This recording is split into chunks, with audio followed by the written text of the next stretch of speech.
All right, ladies and gentlemen, it is 9:30 or 8:30. We call this Sawyer County Zoning Committee meeting to order. Can we do roll call? Kathy, please. Ron Buckholz. Present. Tweed Schuman. Yes. Kay Wilson. Here. Dale Magnuson. Absent. Marshall Savitsky. Steve Carrianen. Thank you. Okay, and then one other thing I didn't read here is I request that all cell phones be silenced along with other electronic devices out of respect of the committee and the public. Please note signs prohibiting members of the public approaching the committee table. If you have information to share with the committee, please fill it out in an appearance slip and put them in the tray, the information tray. They will be picked up and presented to the chairman. You may also email committee members additional information. Okay, now we'll go to Pledge of Allegiance. I pledge allegiance to the flag of the United States of America and to the republic for which it stands, one nation, under God, indivisible, with liberty and justice for all. Okay, statement of committee hearing procedures and hearing notice. The full statement of the committee hearing procedure document, including directions for individuals wishing to speak at a public hearing to be conducted at this zoning committee meeting, are available on the information table in the back of the room to the agenda for today's meeting. The statement of committee and hearing procedure document is hereby incorporated into the record for this committee meeting. Any public hearing conducted in today's committee meeting has been published as a Class 2 notice in accordance with Chapter 985 of the Wisconsin statutes in the Sawyer County Record and the Sawyer County Gazette, published on July 2nd and 9th. All right. Number D, I need a motion to approve the June 20th, 2025 meeting. I'll make that motion. Okay, we have a motion by Mr. Savitsky. Second. The second by Mr. Kiranen to approve the June 20th, 2025 meeting minutes. Any more discussion? All in favor say aye. Aye. All opposed? Motion carries to approve. Public comment, I'm not going to go through all that. Everybody's pretty much aware of that anymore. But we just request that you keep it to 3 minutes if possible. I don't think we have to read that in the record anymore, do we, Jay? I think so. I don't think so. So, We'll just ask if anyone's wanting to make. okay, is there anyone out there that wants to do public comment? Okay, Linda, go ahead.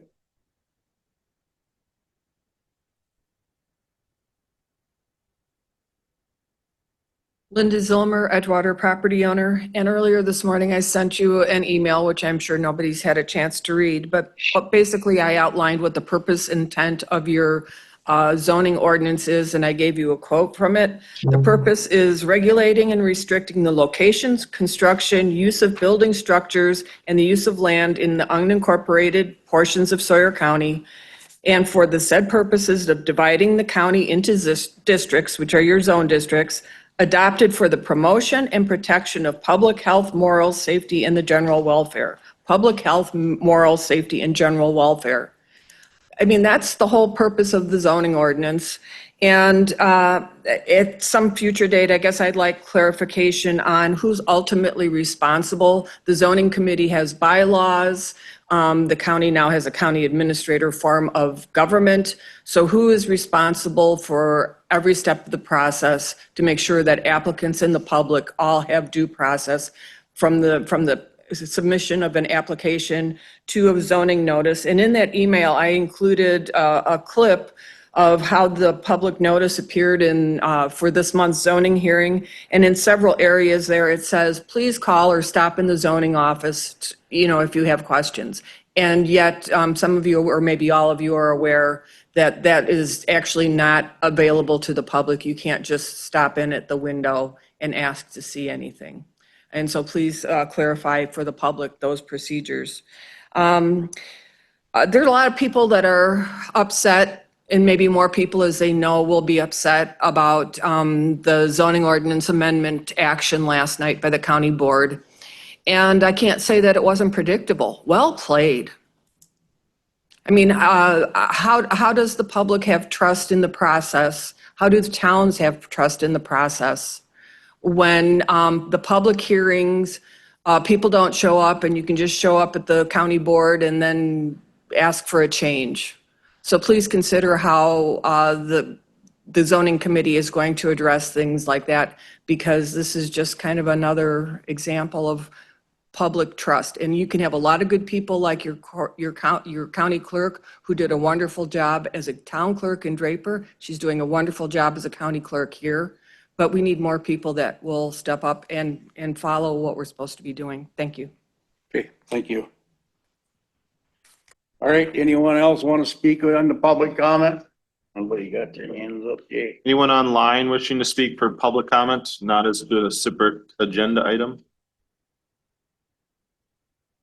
Seeing no hands raised or hearing anyone speak, we will move along. We have no rezone applications this month. Conditional use permit applications. This is a public hearing in the town of Edgewater. Conditional use permit number 25-043. Owner Paul and Magdalene Suarez. Agent Lee Larson for Cloud One Services LLC. This is in the northwest one quarter of the northeast one quarter, section 15, township 37 north, range 37. Section 15, 37 north, range 9 west, parcel 008-93715-1101, which is tax ID 8450. It is 39.18 total acres, zoned agricultural 1. Permit is desired for the construction of a 250-foot tall telecommunication tower with 4-foot lightning rod. The self-support communication tower is named Edgewater. The site will host Bug Tussle wireless fixed wireless broadband equipment. Bug Tussle intends to build as part of its efforts with Sawyer County to expand rural broadband access. Tower will be owned by Cloud One Services LLC. This is per the Sawyer County Code of Ordinances, Appendix D, Section 17.8, Parent B, Parent 10 and the telecommunication ordinance. As per my staff report, again, the permit is desired for a 250-foot tall telecommunication tower, including 4-foot lightning rod. With the new changes to Wisconsin Chapter 66.0404, mobile tower siting regulations, including the changes in 2017 and 2019, counties are somewhat limited in the local regulations as the applicant or mobile service provider comply with the provisions and regulations specified in 66.0404. The Sawyer County telecommunication ordinance does not be in compliance at this point with the state statutes, and the state statutes would need to be followed. The only element of the Sawyer County telecommunication ordinance is still utilizing that a conditional use permit must be granted and be required for a telecommunication facility. Per the regulations established in 66.0404 Parent 2, Parent B, the application process which a person must complete to engage in siting, construction, modification activity shall be in writing and contain the following information: the name and business address of the contact individual of the applicant, which is included part of the attached packet, the location, proposed affected support structure, which is included, location of the proposed mobile service facility, which is included within the packet. If the application is to construct a new mobile service support structure, a construction plan which describes the proposed mobile service support structure and the equipment and network components, including antennas, transmission receivers, base stations, power supply, cabling, and related equipment to be placed on the ground, must be shown, and that is included within the packet. If the application is to construct a new mobile service support structure, an explanation as to why the applicant chose the proposed location and why the applicant did not choose co-location, including a sworn statement from the individuals who had the responsibility over placing the mobile service support structure, attesting that the co-location with the applicant's search ring would not result in the same mobile service functionality, coverage, and capability, is technically feasible, or is economically burdensome. This is included in the packet, but I do have additional information to share with that when we get to that point.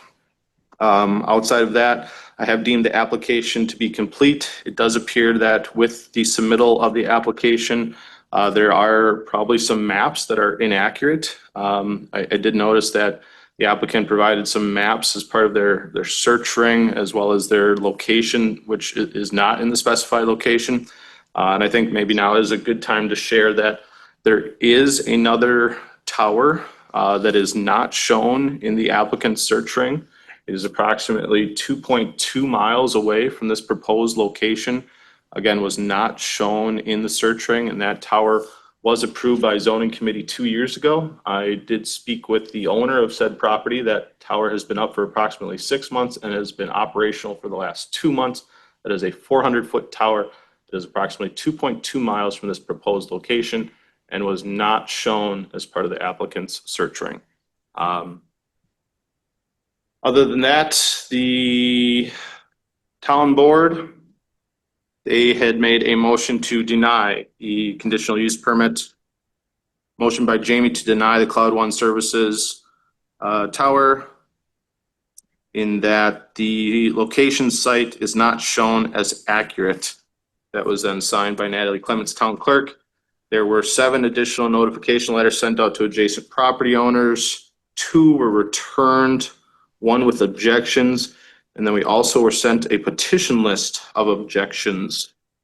I will read those into record. Did the committee get a chance to review that information? I did. The only one I couldn't open up, Jay, was that one. I think there was a one from Dalton on there.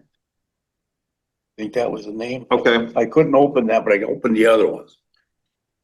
Yeah, the one I have received here. So I've actually received 2. One is from a Randy Hagan.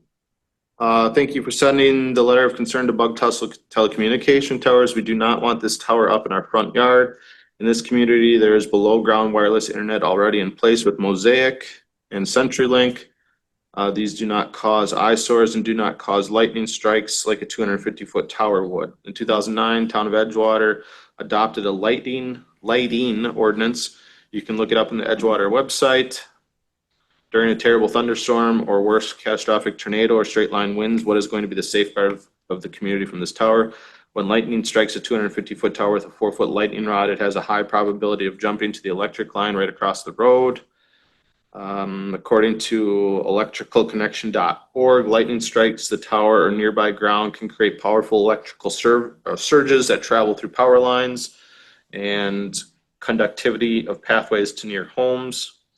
The past 4 years, I've gone through thyroid cancer, rheumatoid arthritis, and recently diagnosed with blood cancer. The RFs coming off a 250-foot tower in no way is going to do me any good. I have 7 grandchildren that frequently stay with a sister and brother-in-law that have cancer as well. With being in 300 feet of this tower, we don't stand a chance. Our next door neighbor has 3 small children that don't stand a chance either. We will be within 300 feet. Is it even closer to our neighbors, including the Suarez family? We are not in agreement to have this in our front yard. Signed Randy and Carol Hagan. There's an additional one from a Daryl Anderson. Did the committee have a chance to receive or review that letter? Yes. Acknowledging that the committee had a chance to receive that, therefore be it incorporated into record. And then we did have those additional correspondence from a John Dalton. I do see that John Dalton is also online, so he may have some additional information to share. The Daryl Anderson letter also came with a petition as of right now. And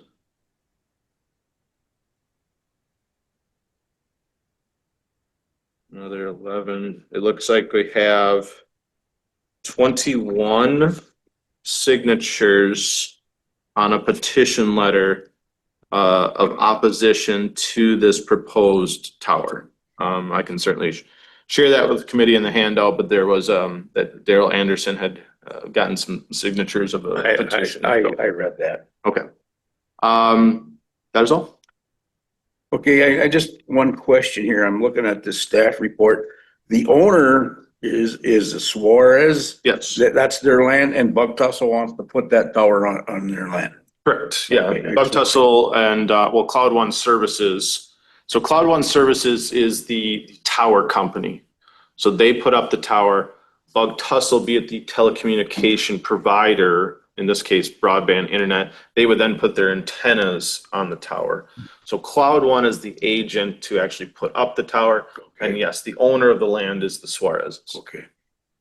Yeah, just for one other thing too, on, up there, they're on that, 48, you're already like 4 towers up there. I believe it's 4. So anyway, all right, we're gonna get on here. I need a motion to go into public hearing on CUP number 25-043, please. I'll make that motion, Mr. Chairman. We go into public hearing. Okay, we have a motion by Mr. Schulman, and a second by Mr. Kariainen to go into public hearing on CUP number 25-043. All in favor, say aye. Aye. All opposed, motion carries. We are now in public hearing. Is the applicant here? Yes. I don't know if you heard me. Yeah, we can Yes. hear you, Lee. Go ahead. Okay. State your name, please. Yes, Lee Larson. Okay, what do you want to tell the committee, sir? Yeah, we're just in the process of going through the zoning and trying to figure out the objections. I had let the town know that I was driving back from vacation and was ready for a phone call and didn't have any opportunity to talk or hear the objections. So, you know, hearing what they're saying is brand new. I had made contact with the clerk and the chairman that I was available for a call, but obviously driving that day, I couldn't be at the meeting. So that was surprising that I didn't get a chance to at least have a discussion. But that's okay. And then as far as health issues, there's a federal telecommunications law in place that talks about not having towers denied because of health issues. So that's at the federal level, and then the state level handles all the lighting laws that are in the state statute. And then as far as lightning, I don't know. We have lightning rod that goes deep into the ground that does. I've never heard of a tower jump like that. So that's a new one that I've never even had to address before. So it just hasn't happened with any of our towers where it does receive lightning, but the lightning goes deep into the ground because of the way it's built. So I'm just addressing some of those issues that came up and letting you know where they're at. Okay. Bree, you have any questions for the applicant? Yes, go ahead, Mr. Schuman. Mr. Larson, can you help us understand or explain the inaccuracies in your application to the town and to the county zoning committee, please? And I'd like to get some details on that as far as where the inconsistency is. That affidavit is signed by our RF engineer. And so the center of a search ring is selected based on coverage. And then out from that center, we do a property search. And so what, are you saying that the RF mapping, which I'm trying to look at here. So there's the center of the search ring, which is not the site.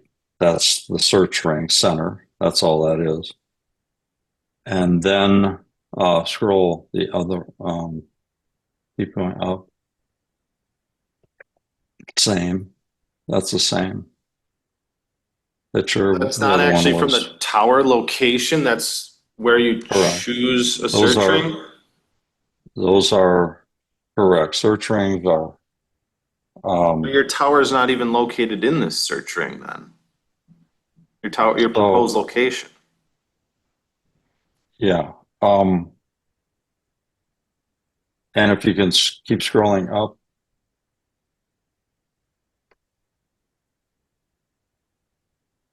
Search ring. Yeah, these are all original search ring connections.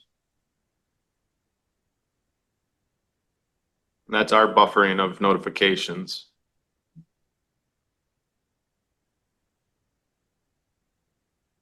And then these are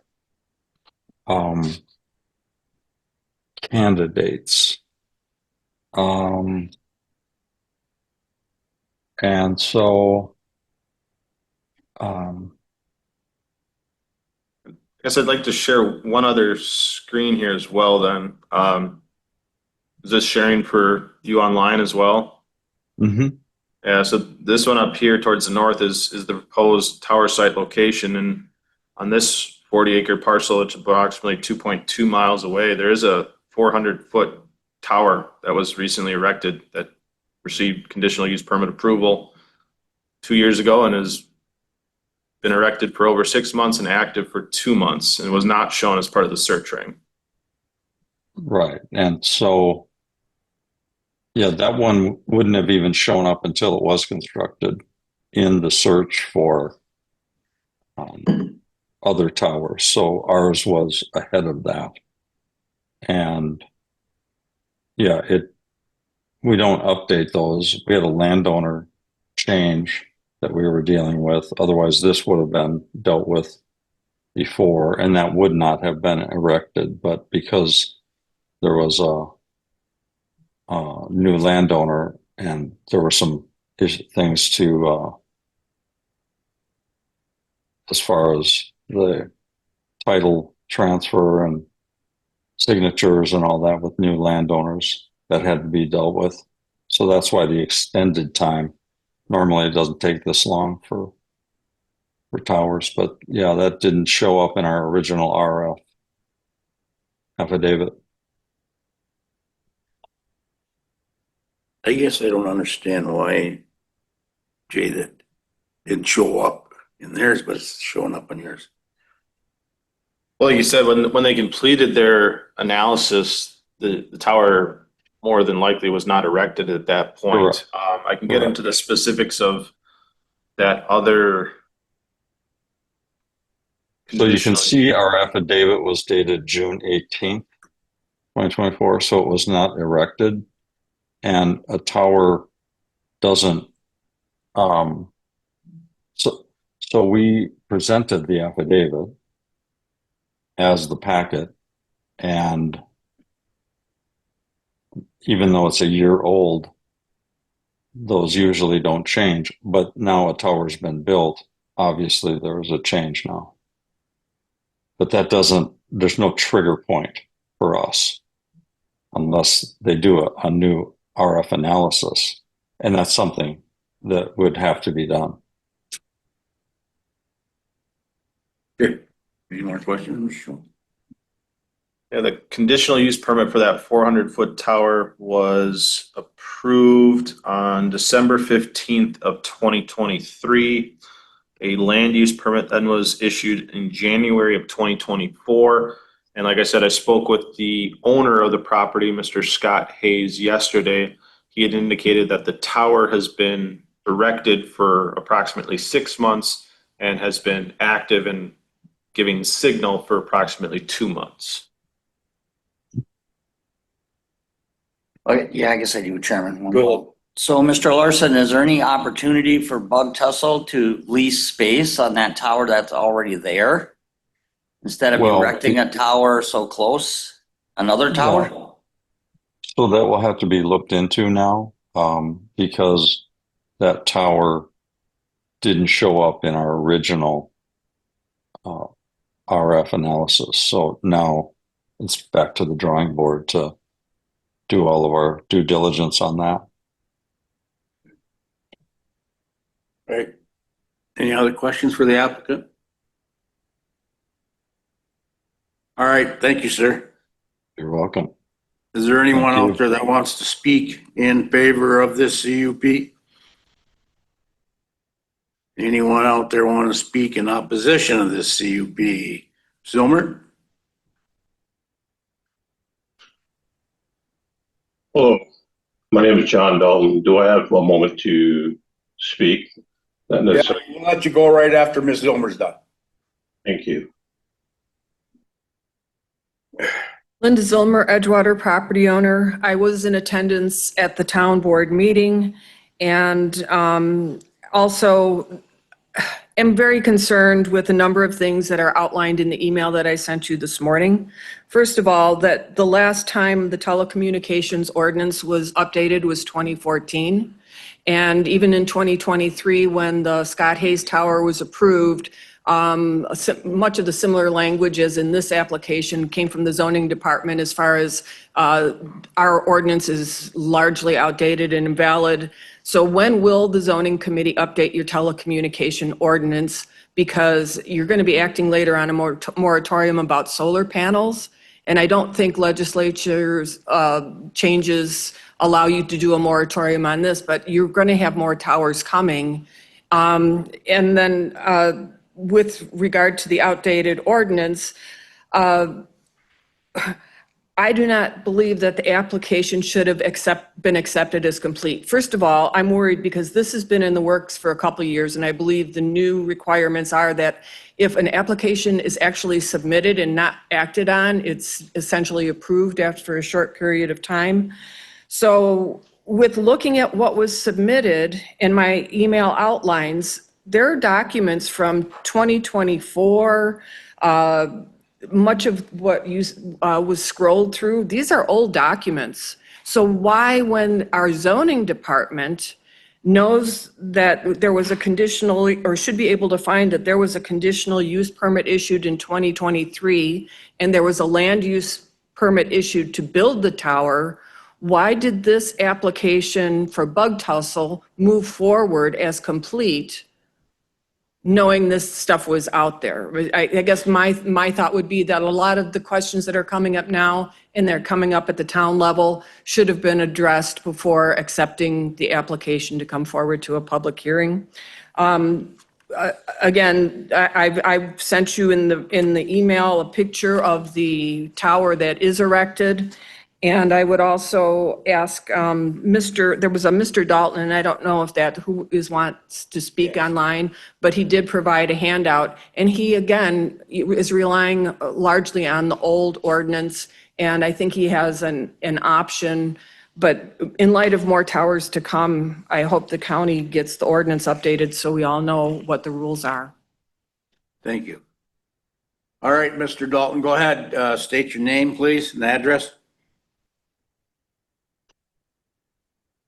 Yes, good morning. My name is John Dalton. My address is 5986 N West Shore Lane, Stone Lake, Wisconsin. I have a PowerPoint that I sent to you. Am I able to share that? Potentially.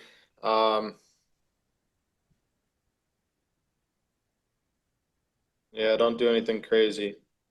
No. Hold on a second. And have you had a moment to review it?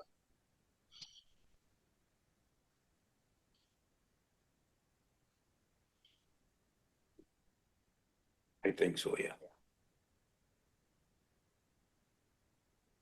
Okay, you should have the ability to share screen on the bottom of the Zoom aspects.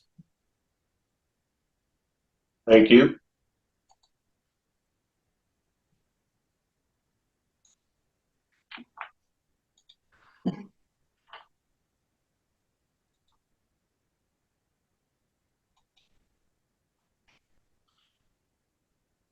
Is my screen up for you? No. No.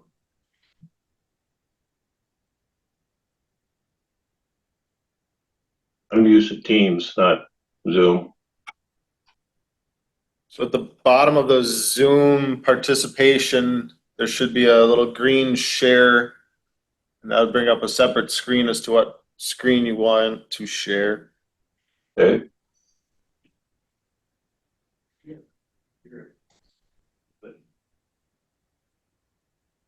Yeah, I can pull it up actually as well. Yeah. It looks like he's got it. Sorry Yeah, about this. yeah, go ahead. Move some of the stuff out of the way, hopefully. To help you understand some of my background, I've been doing telecommunications for over 45 years. I first started in the United States Coast Guard as an electronic technician, and I've been doing the same thing up to this day. I've been a regional manager for cellular for Minnesota, Wisconsin, South Dakota, North Dakota, Iowa, and Idaho areas. Maintained over 400 communication sites, built out multiple sites throughout my career. I'm currently working at the state of Minnesota's MnDOT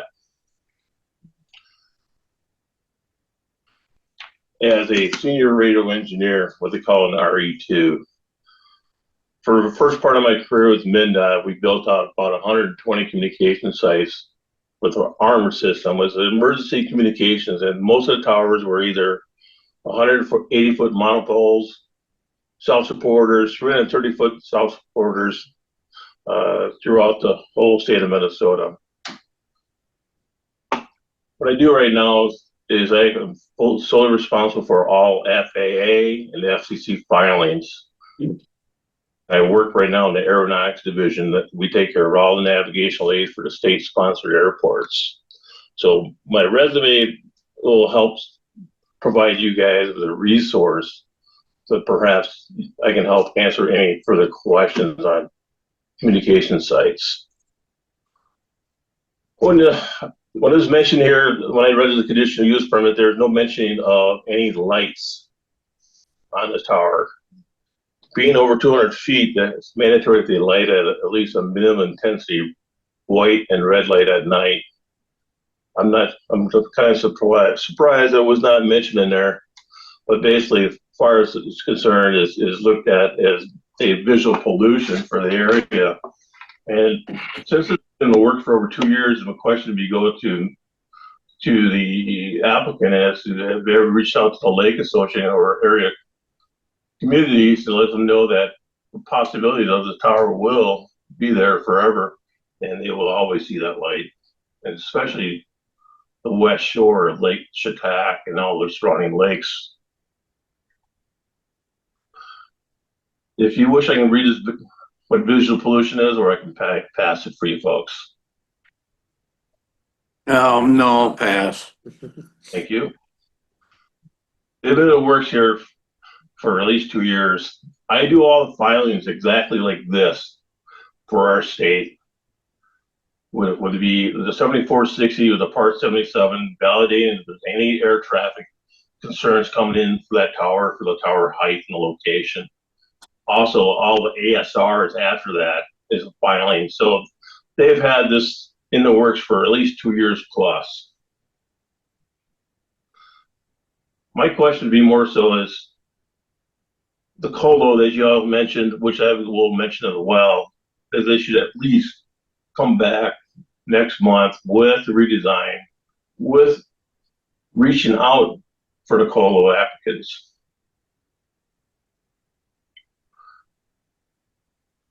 I've been doing this for so many years that I'm surprised that they're unable to find this information. But right now, this is about a 5-mile radius from the proposed tower location. And this is where they are granted with their registration number, which is the ASR. The one you spoke about, Vertical Bridge. Mr. Dault, can you kind of wrap it up here? I've tried my best. This proposed location, this is another tower we talked about. As a compromise, if you are not able to COLO it there, you can also reduce the tower to 195 feet, which will not require lighting. Any lighting requirements for the tower, and that way you will minimize the backdrop for the public. And if you have any questions, I'm here for you. I'm as a resource, not as your resistance. Thank you for your time. Okay, thank you. All right, anyone else out there want to speak in opposition of the CUP?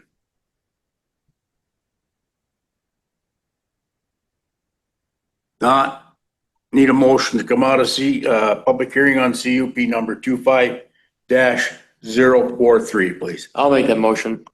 We have a motion by Mr. Savitsky. And a second by Mr. Schuman Yes, sir. Second. to come out of public hearing on CUP number 25-043. All in favor, say aye. Aye. All opposed? Motion carries. We are now out of public hearing. This is the discussion action Town of Edgewater conditional use permit number 25-043. Legal description is previously read into record. Owner Paul and Magdalene Suarez, agent Lee Larson for Cloud One Services. This is as a conditional use permit as per section Sawyer County Code of Ordinances Appendix D, section 17.8, parent B, parent 10, and the Sawyer County Telecommunication Facility Ordinance.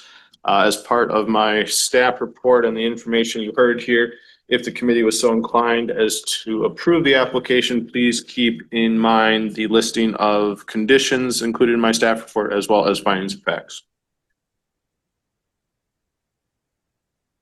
Okay. Do you think we need any input from Rebecca on this? Depending on what route you want to go, essentially. Well, Rebecca, Yeah, do you have any quick things you'll need to want to tell the committee on this? yes. Thank you, sir. Good morning, everyone. We've got a few issues here. Let's start with the county's tower ordinance. Folks are correct that it is very outdated, and there are absolutely portions that are preempted by state statute, but there are also portions that still apply. One of those is that a town must approve the conditional use permit. That is different than what is in your standard zoning code. And so you essentially have two conflicting ordinances.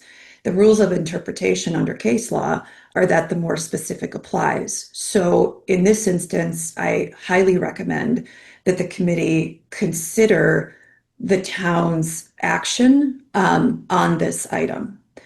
Number two, in terms of the search ring and the analysis that was completed, the statutes do not specifically define the area of that search ring. And we don't have statutory or case law direction on when that analysis is to be completed. However, in my experience, I've never experienced an applicant say that they didn't pick up on a proposed tower because it wasn't in the search. It may have happened. I've just never heard that before. And so if you have questions on that search ring analysis, you could certainly ask the applicant for more information. And that request is specifically permitted by the state statutes. Also, what is permitted by the state statutes, you are allowed to deny an application if an applicant refuses to evaluate the feasibility of that co-location within the search ring. Now here, applicant is saying that they didn't know about the tower, so they couldn't complete that. It would be appropriate for the committee to require the applicant to complete that search at this point in time. And then finally, number three, even though we are operating under 660404 of the statutes, the provisions of 5969-5E relating to conditional use permits and the threshold of standards that you are to apply still applies. So make sure that when you are going through your discussion, you have substantial evidence to support whatever decision you are going to make. Just to recap, or actually, Mr. Chairman, if you'd like to have the committee discuss, and then if there is a motion on the floor, I can help you or guide you to develop certain findings of fact or how to legally support the motion that's on the floor, and I can guide you that way. So Okay. I'll pass now. Yep, I'm fine with that. All right, committee, so we're gonna turn it over to you. We've heard a lot here on this. So speak up. So the town denied, correct? Correct. So if number one, that the town must approve, how can we then deny? Or, Approve it, you mean? yeah, how can we then? It's a good question.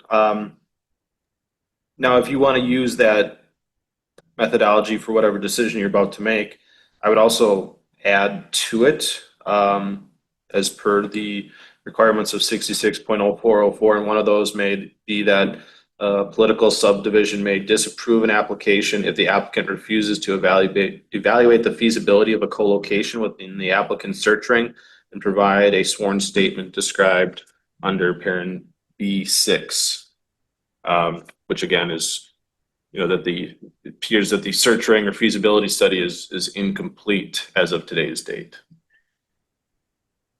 Because Rebecca just told us too that if the town denies it, that we should follow suit with our decision on that.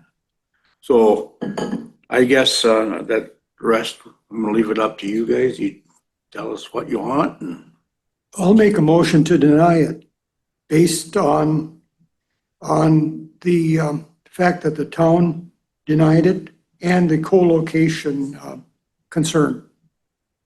okay. Rebecca, is that enough or you want more? Can you get a second? Oh, yes. Yeah, I'll second that. Okay, we have a motion by Mr. Kariainen to deny and a second by Mr. Schuman to deny. So motion carries. So Well, the No. motion, there's a motion and a second, but yeah, now discussion of the now motion. discussion, yes, go ahead. All right.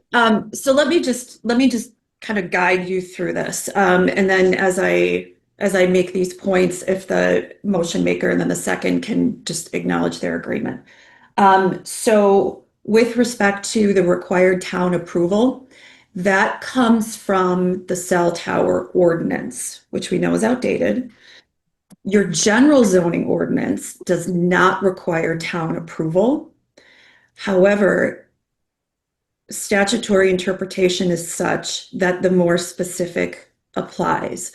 So I think it is appropriate to apply the condition within the tower ordinance that the town must also approve.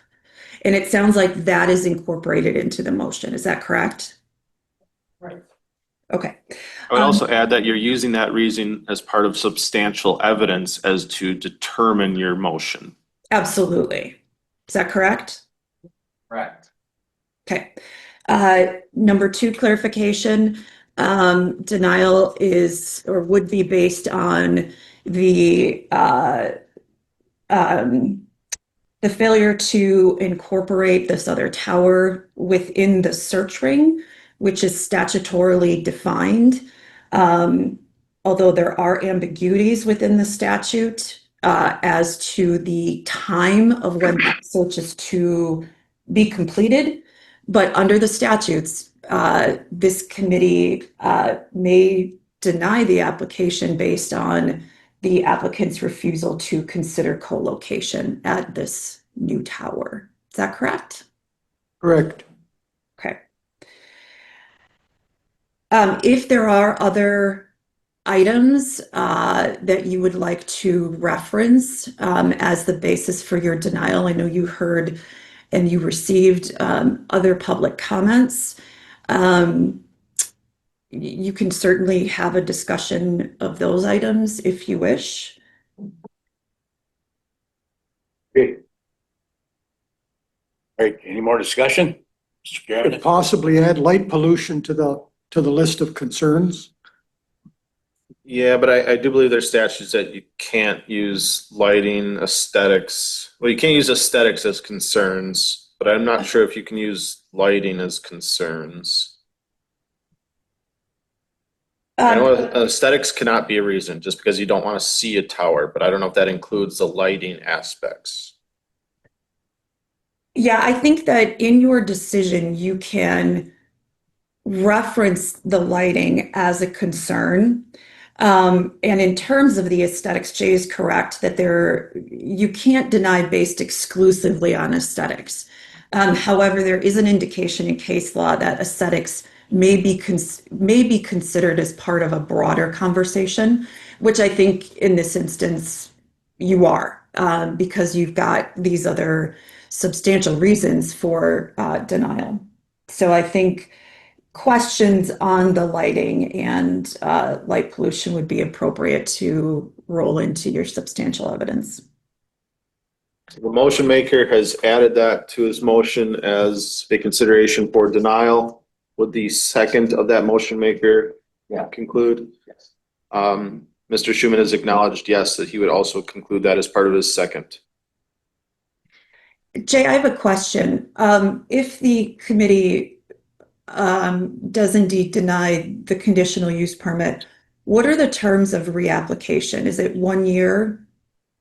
It is, unless it's made as part of the motion that the applicant could refile in a lesser time. Okay, that's another element that the committee could consider. If it so chooses to allow the applicant to reapply prior to that 1 year deadline.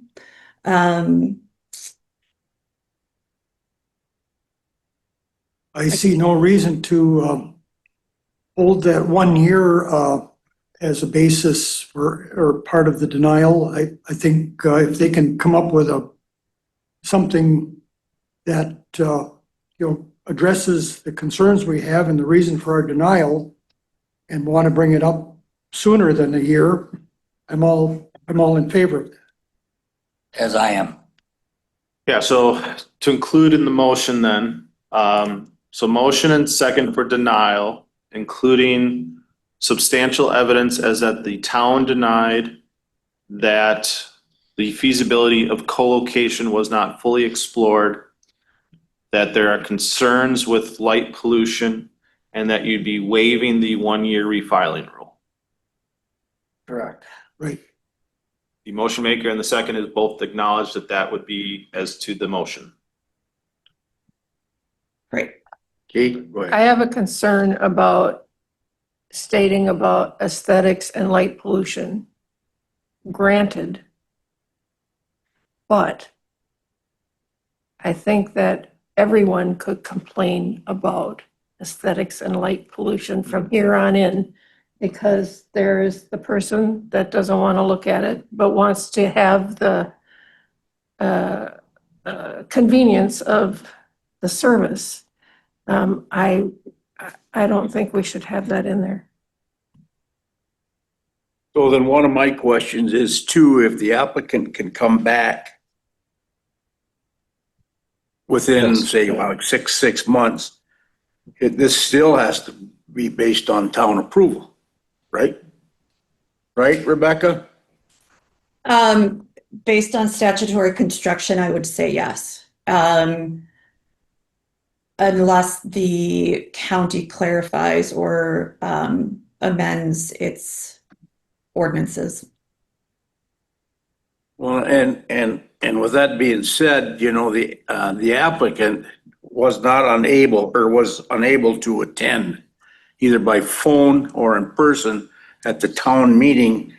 As this committee, we won't know if that would make a difference or not. So that would be able to let him go back to the towns and discuss what his plans are, and then let him base it, that decision, town's decision off that, and then come back to us. So, That's right. okay. And certainly, in the process of reapplication, the county can ask for more details on the lighting if that would help clarify some of the questions.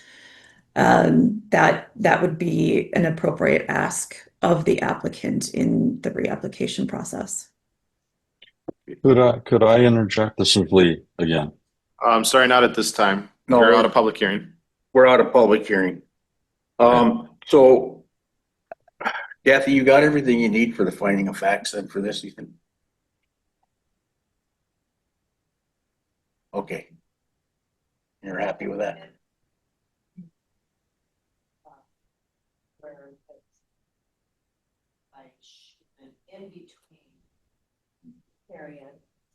I'm sorry. In between Carrie Ann and Roker stating that, and then there was discussion, and then Schuman said something, and there was too many people talking at one time for me to get it, and I don't remember what it was for. I guess I just added my concurrence with the second, with what Mr. Carrianen had added to his motion. Okay, all right, thank you. Yep. All right, any more discussion? Not, Kathy, let's do roll call, please. Ron Buckholz, No, Kay Wilson, Who do we want? wait a minute. Yeah. Motions to deny. Yes, sorry. okay, Yes. so yes, okay. Kay Wilson. Yes. Tweed Schuman, Yes. Marshall Savitsky, Yes. Steve Carrianen. Yes, Thank you, all in favor. All right. Wait a second. Hold on. All right, moving on. This is a public hearing. The town of Hayward tabled from our June zoning committee. This is conditional use permit number 25-039, owner Waypro LLC, part of the Northwest One Quarter, the Northwest One Quarter, part of the Southwest One Quarter, the Southwest One Quarter. Parcel 010-841-352204 and 010-841-352208 and 2211. Tax IDs 11740, 40822, 40825. This is 11.74 total acres zoned agricultural 2. Permit is desired for the amendment of conditional use permit number 18-002 for a new owner that would also allow TRH, guest of the owner's rental properties, to use the golf course facility, not to exceed 8 licensed rentals for the facility. This is per the Sawyer County Code of Ordinances, Appendix D, Section 17.5, Parent B, Parent 20. This was tabled last month in that the town had also tabled the decision. The town has now reheard the case, and we have the correspondence back from that. Before I get into that, I will just kind of go back through the staff report here as well. Again, in 2018, the previous owners, James and Diane Clugness, were approved a conditional use permit, which is 18-002 for a golf course listed at the property that I just stated. As part of the conditions associated with this approval, it was indicated that the conditional use permit be valid for the current owner of the property, which was the Clugnesses, and to only be used by the owner's friends and family. The property has now since sold to new owners, and they're seeking an amendment to these previous conditions. The new conditions would be is to transfer the existing CUP to the new owner, which would be Waypro LLC, but also allow their TRH rental properties to use the golf course facility. Waypro does not own 8 TRH facilities, but they are wanting the ability to have up to 8. Now, as part of the town's decision, and I'll get into that, town had limited it to 4 TRH facilities, and the applicant did agree upon that. So I will kind of amend that as I go through the rest of my staff report as potential conditions here. Again, this is still viewed as a private golf course facility. Current facility has 3 golf holes. It's actually set up in such a way, and I just found this out kind of the other day. So there's 3 greens, but there's different tee boxes. So you actually play a different way each time, and they actually play 9 separate holes with 3 greens. So in the way that that is structured, also kind of determines how many people you could have there. You wouldn't be able to have a bunch of people if you're going cross-way playing different shots into a green from different tee box locations. So therefore in itself kind of sets a max number of people that could actually be out there in safe aspects with not getting smacked by a golf ball. Again, there's a 20 by 24 cart barn that currently is on this property and a 14 by 20 clubhouse with an attached deck. As part of the list of my potential conditions, and I'm going to amend these here, that there is no public use of the golf course facility, that the conditional use permit would go with the new owner of the property, which would be the Way Pro LLC, and allow for up to 4 TRH properties to access the facility. Those 4 TRH properties are to be given a list to the zoning department and kept on file. Currently, I believe there are 3 TRH properties, and I do have the addresses of those properties already on file. And must follow all other county, state, and federal laws and conditions. As part of the action and motion by the town board, motion was approved. John Fromel, town chair, Brenda Detloff actually said no. Carol Williamson said no. Travis Butterfield, yes. Stacy Hessel, yes. So it was voted 3-2 for approval. Findings of facts is that it would encourage planned and orderly land use development. It would protect property values and property tax base. It would recognize the needs of agricultural, forestry, industry, and business in the future growth. Conditions from the town is to change to read, not to exceed 4 rentals, no public use other than the rental properties. The conditional use permit would go with the current owner, Brian and Holly Slater, which are Way Pro LLC, and that other changes would require an amendment or a new conditional use permit to install security cameras or a security camera system to monitor the number of people on the golf course at any given time and limited to daylight hours only. Signed, Brent Hand, town clerk. As again, there were some additional comments that were received as part of last month's public hearing. There were 13 additional notification letters sent out. 1 was returned with objections. To summarize those objections that were previously read into record last month at that public hearing, there were concerns with the fertilizers and or pesticides that were used as a golf course facility and the linkage that has been found to Parkinson's disease. That is all. Okay. I need a motion to go into public hearing on CUP number 25-039, please. Mr. Schuman. I'll make that motion, sir, to go in a public hearing. CUP 25-039. And I'll second that. We have a motion by Mr. Schuman and a second by Mr. Savitsky to go into public hearing on CUP number 25-039. All in favor, say aye. Aye. All opposed, motion carries. We are now in public hearing on CUP 25-039. Is the applicant here? Step forward, state your name and address, talk to the committee. Good morning, Devin Doler, 15948 Carroll Drive in Hayward. So Jay obviously has presented a lot of this information. This is a small golf course.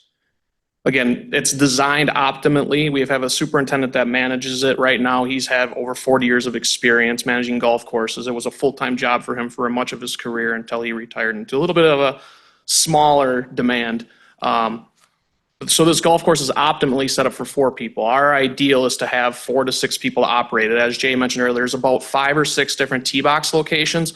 So cross traffic with balls would be a problem if, say, we are operating it as the golf course here in town. It would be too chaotic to have 30, 40, 50 people, or even 20 people out there trying to golf this one golf course at one time. So it's designed, we have scorecards with maps on how to golf it, all this type of stuff set up.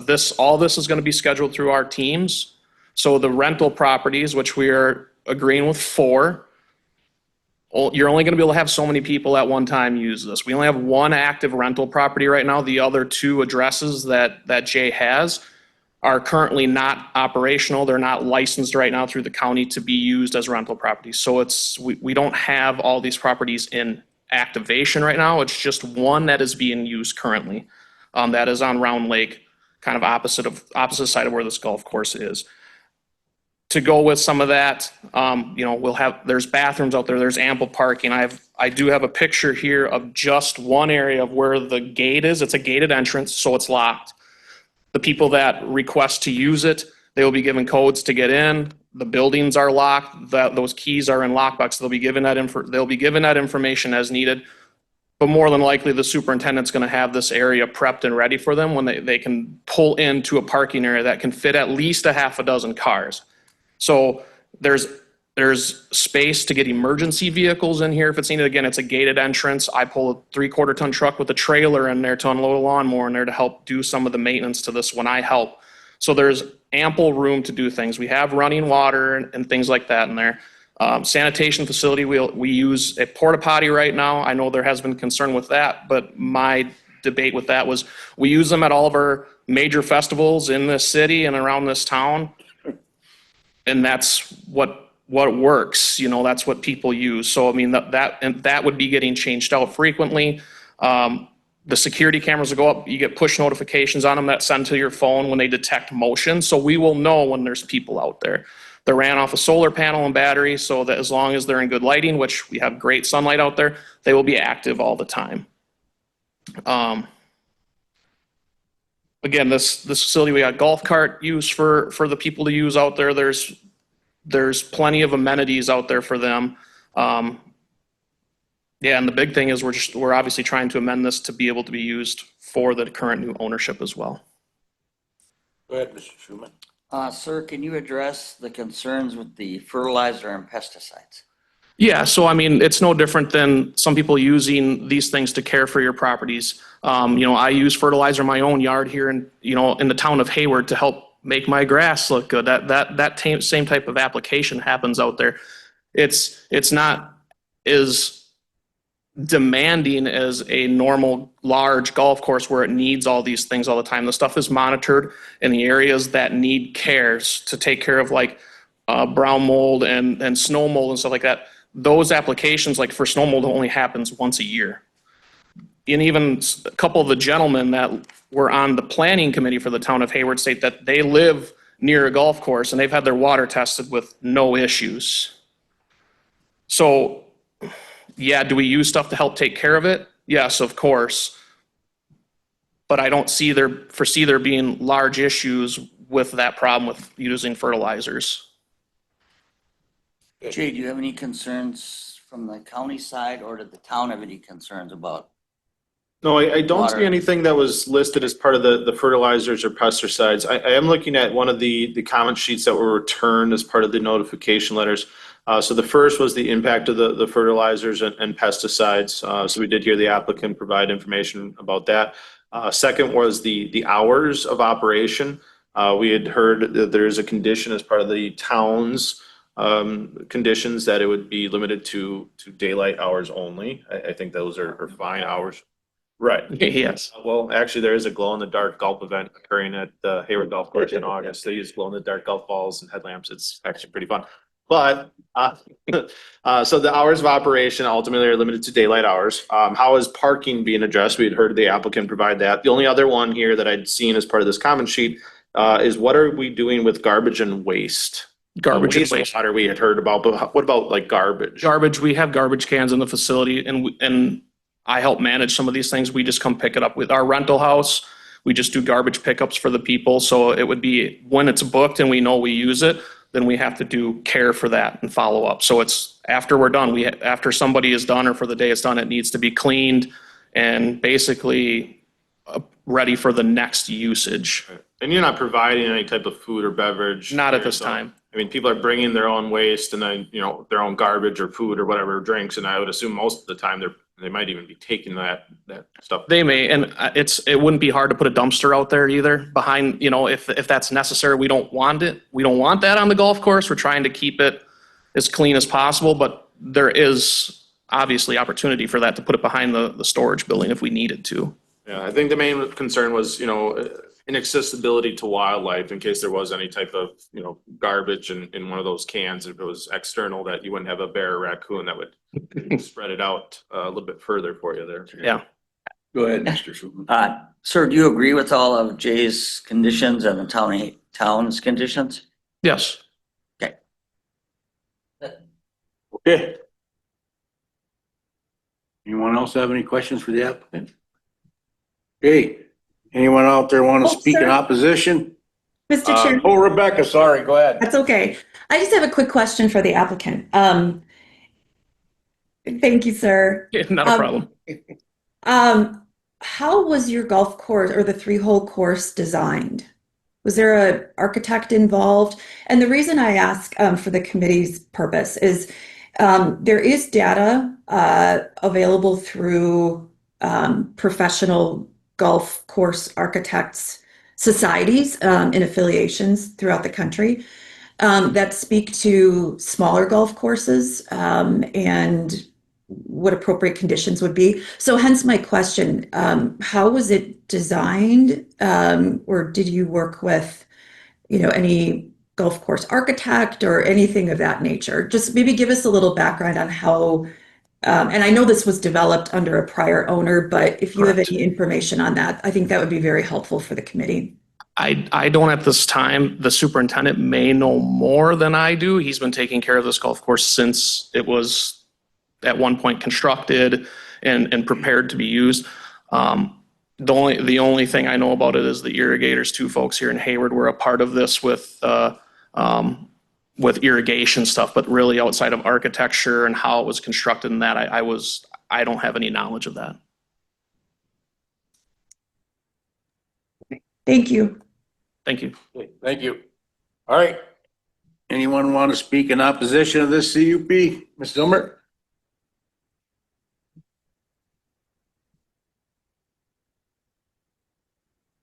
Linda Zilmer, Edgewater property owner, and also have twice taken licensed pesticide applicator training and passed that. So I'm a little bit familiar with a little side thing that I used to do. And mostly I encourage people not to use herbicides. Again, going back to the purpose of zoning is to protect public health, safety, and welfare. The Land, Water, Forest Resources Committee had a special presentation last week about groundwater mapping. And groundwater here in this area, especially where you have lakes and streams, things tend to flow towards lakes. So this family practice golf area sits between or sits beyond a number of homes in Round Lake. So most likely the groundwater flows that way. I don't know if you visited the site, but it's all primarily sandy soils. It's fairly developed with private wells, and the groundwater flow probably goes that way. The people that were here last month to tell you about their concerns with just that one study, it's more than just that.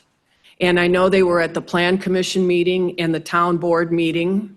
And again, they expressed their concerns about protection of groundwater and lake water. In the plan, it seems to be totally lost that that is the public health concern here. So what I did is in the email I sent you this morning, I sent you the history, links to the 3 parcels involved. There were, I think, 2 rezones and 2 conditional use permits, and Mr. Buckholz was on the zoning committee at that time. And if you look at those conditional use permits and the rezones, it was very specific that this wasn't a golf course, this was a family golf practice area. And there were specific conditions about combining the lots, which apparently have not been done. And the intention was to have the conditional use permit stay with the owner only. This was not intended to be what, if you go out there and you see, is like a golf course that you can tell requires irrigation, herbicides, pesticides, and as mentioned, fungicides. And so I don't know how this family golf course turned into a golf course.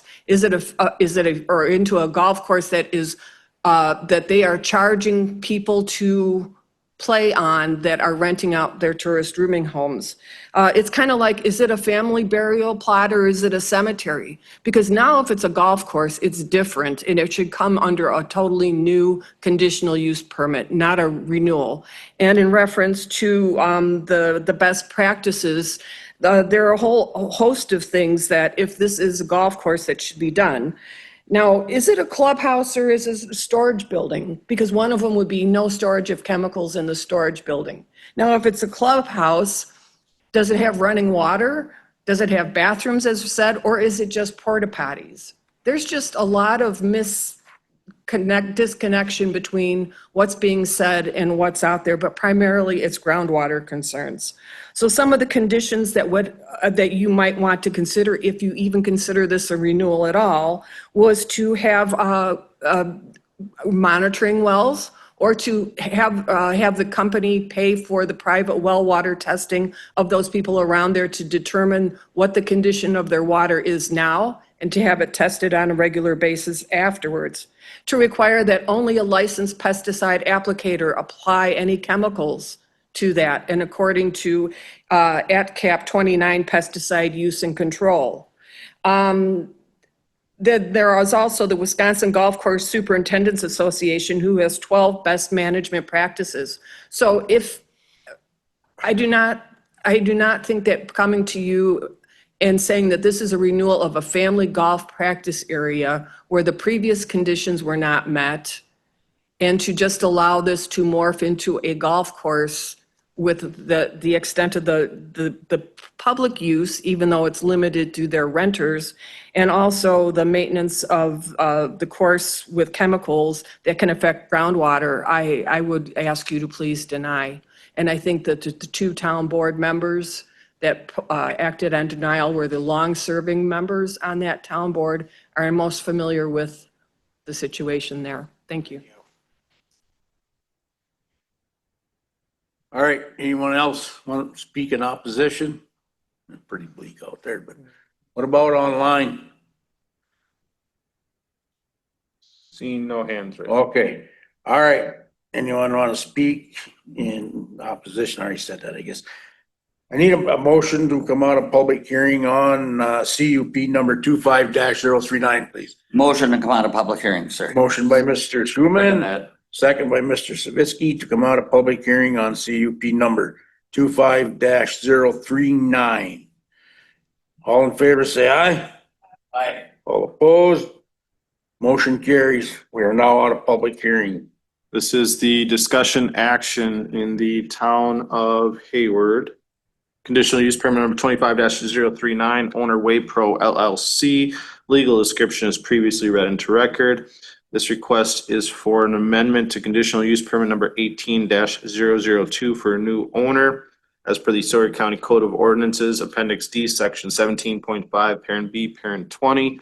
As part of my staff report is a list of potential conditions, and from information that we'd heard from the town of Hayward, those conditions would include but not limited to no public use of the golf course facility other than the rentals of up to 4 TRH owners and the owners of the Waypro LLC, that the conditional use permit go with the owner of the property and allow up to 4 TRH properties access to the golf course facility.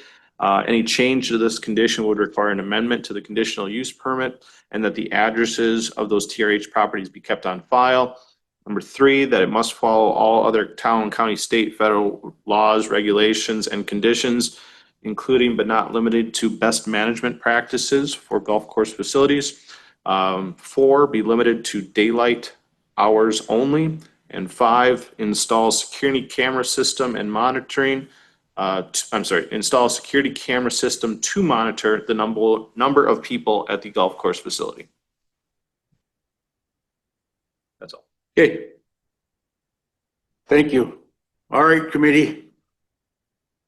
I just want to make one quick suggestion here. I remember what Ms. Zilmer said. I was part of that at that time.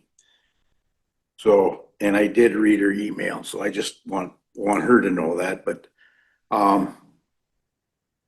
I guess one of my concerns is what about that old, you're supposed to stay with the property owner?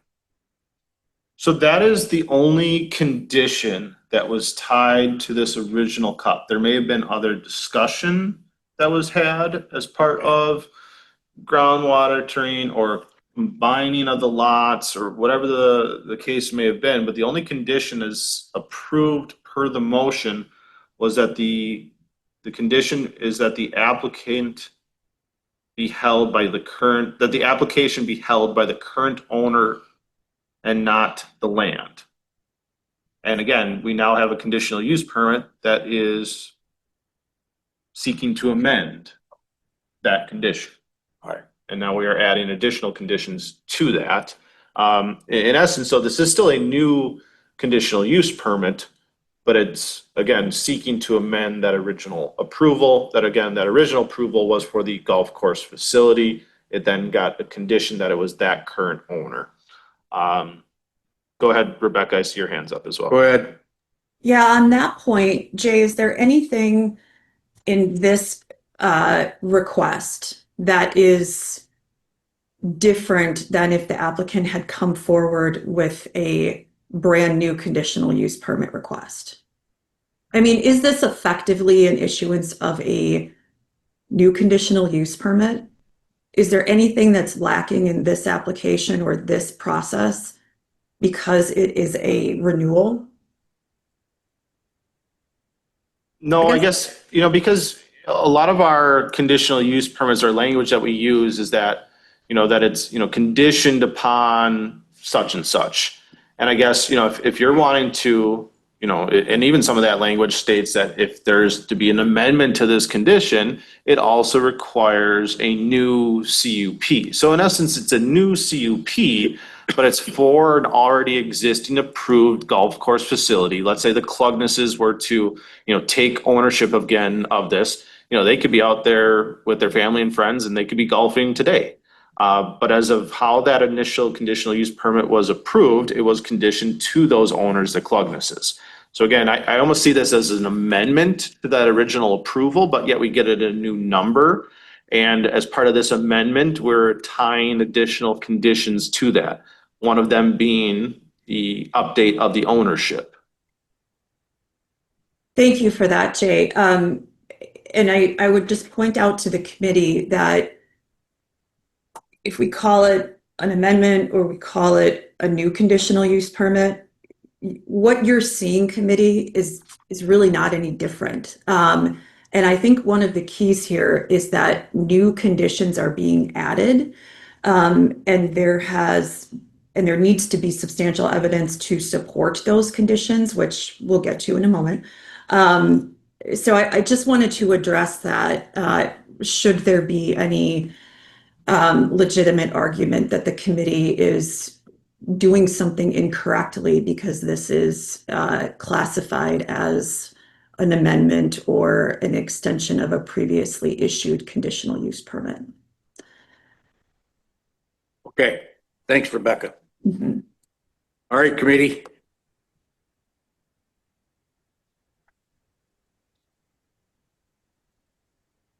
Pretty silent. I'd make a motion to approve CUP number 25-039 with the findings of facts. This family's brought a lot of businesses to town. They take care of a lot of their properties and they've always been safe, whether it's in the town of Hayward or the city of Hayward. It sounds like they're doing the same for this property here that we're talking about today. They mentioned access to the facilities for emergency vehicles. So findings of fact number 1, promote the public health, safety, and convenience and general welfare. Going down, protect property values and property tax base. I think that golf courses are desired places to be at for that neighborhood and that area specifically. I can't see it declining a property tax base at least. And then go on down. There's another one I saw that I wanted to add in here. Number 12 is protect the beauty and amenities of the landscape and man-made developments. As it sits now, it's already a golf course anyways. And like I said earlier, golf courses are a desired place to be at, like a lakeshore property. People would desire to be around the golf course as well. So those are the finding facts I would add to it. And you would also have the conditions that I previously listed, Yeah. with the 5 conditions, which also the applicant was agreeable to. Agreed. Yep. And we also want to put in there that only up to 4 TRHs. Yep, and that was stated as part of Okay. as the updated conditions Okay. as previously illustrated. Okay, we have a motion by Mr. Savitsky. Do I have a second? Yeah, I would second it. And then I have a question for Jay. Jay, you didn't consider monitoring the water at the neighbors? I did not. I did not put that in there. Again, it was never really addressed as the original approval in 2018. It had just come up again here now as part of that, I guess, comment that was provided from a neighboring property owner that was given notification, and they did have some concerns with pesticides and fertilizer use Right. as it's linked to Parkinson's disease. I mean, certainly, this committee could potentially condition that, but you would also want to see if the applicant would be agreeable to any type of either groundwater monitoring device or well testing at their expense. It is your, I guess, decision to make on that. And Rebecca has her hand up again as part of the discussion. Go ahead, Rebecca. You guys are getting a lot of Rebecca today. Just a couple points, and I want to try to help guide the committee, through its decision to the extent that I'm able to and is helpful. As one of the potential findings of fact, public health was referenced, and I think it's important to remember that your decision has to be supported by substantial evidence. When someone is encouraging you to deny this conditional use based on public health, we need data to support that. And we need data and facts other than something probably happens. And also keep in mind that there are state standards in terms of pesticide use and other uses of chemicals. And so the applicant has agreed to comply with the condition to comply with all other state laws. So that protection is in there. With respect to the most recent comment of testing of neighboring properties, because the public commenter did have a reference to a study of links of adverse health concerns, and whether testing could potentially mitigate that. Certainly you could dialogue with the applicant right now, if the applicant would be open to that condition, if that's something the committee would like to do. Final comment, keep in mind that the town approved this. And I would be very careful the value you put into how the town members voted individually, and a comment that the two that were against it are the most seasoned commissioners or committee members. I would be very hesitant in taking that as substantial evidence, and essentially effectively discriminating against other committee members at the town level. I'm happy to answer any questions as well. Rebecca, some of the people in the planning and zoning mentioned, I think Jay maybe mentioned it, that they live in that neighborhood and they never had any issues with their well water. That was stated, I don't know, would that be used as what I mentioned for safety of the water or whatever? That was the planning commission members that lived near the Hayward Golf Course that had stated that they had no issues with their well water or drinking water, and that it being a much larger facility. Yes, I think that is an appropriate comment for you to consider. And I based on that question, just to clarify, absolutely take the comments that individual members on the town committees provide and look at their holistic discussion. What I have an issue with is the comment that the people that voted against it are the ones who are the most seasoned. That's concerning to me, and I would just keep that in mind as you're deliberating. Okay, we have a motion and a second on the floor. Okay, you want any more discussion? Well, I was just going to say, as a property owner around the golf course, I would take it upon myself to test my well water regularly. And if I came up with a problem, then I would pursue something. But to require him to test the well water, I think is inappropriate. Okay, thank you. All right, we have a motion and a second on the floor. The motion was made by Mr. Savitsky and seconded by Mr. Schuman. And we have no more discussion. Roll call, Kathy, please. Kay Wilson, Yes. Marshall Savitsky, Yes. Ron Buckholz. Yes. Steve Kirianen, Yes. Tweed Schuman, Yes. all in favor. Okay, thank you. May I request a 5? Yes. Thank you. Good idea. All right. I call this zoning committee meeting back to order, please. All right, moving on to preliminary plat review. This is a public hearing in the town of Bass Lake.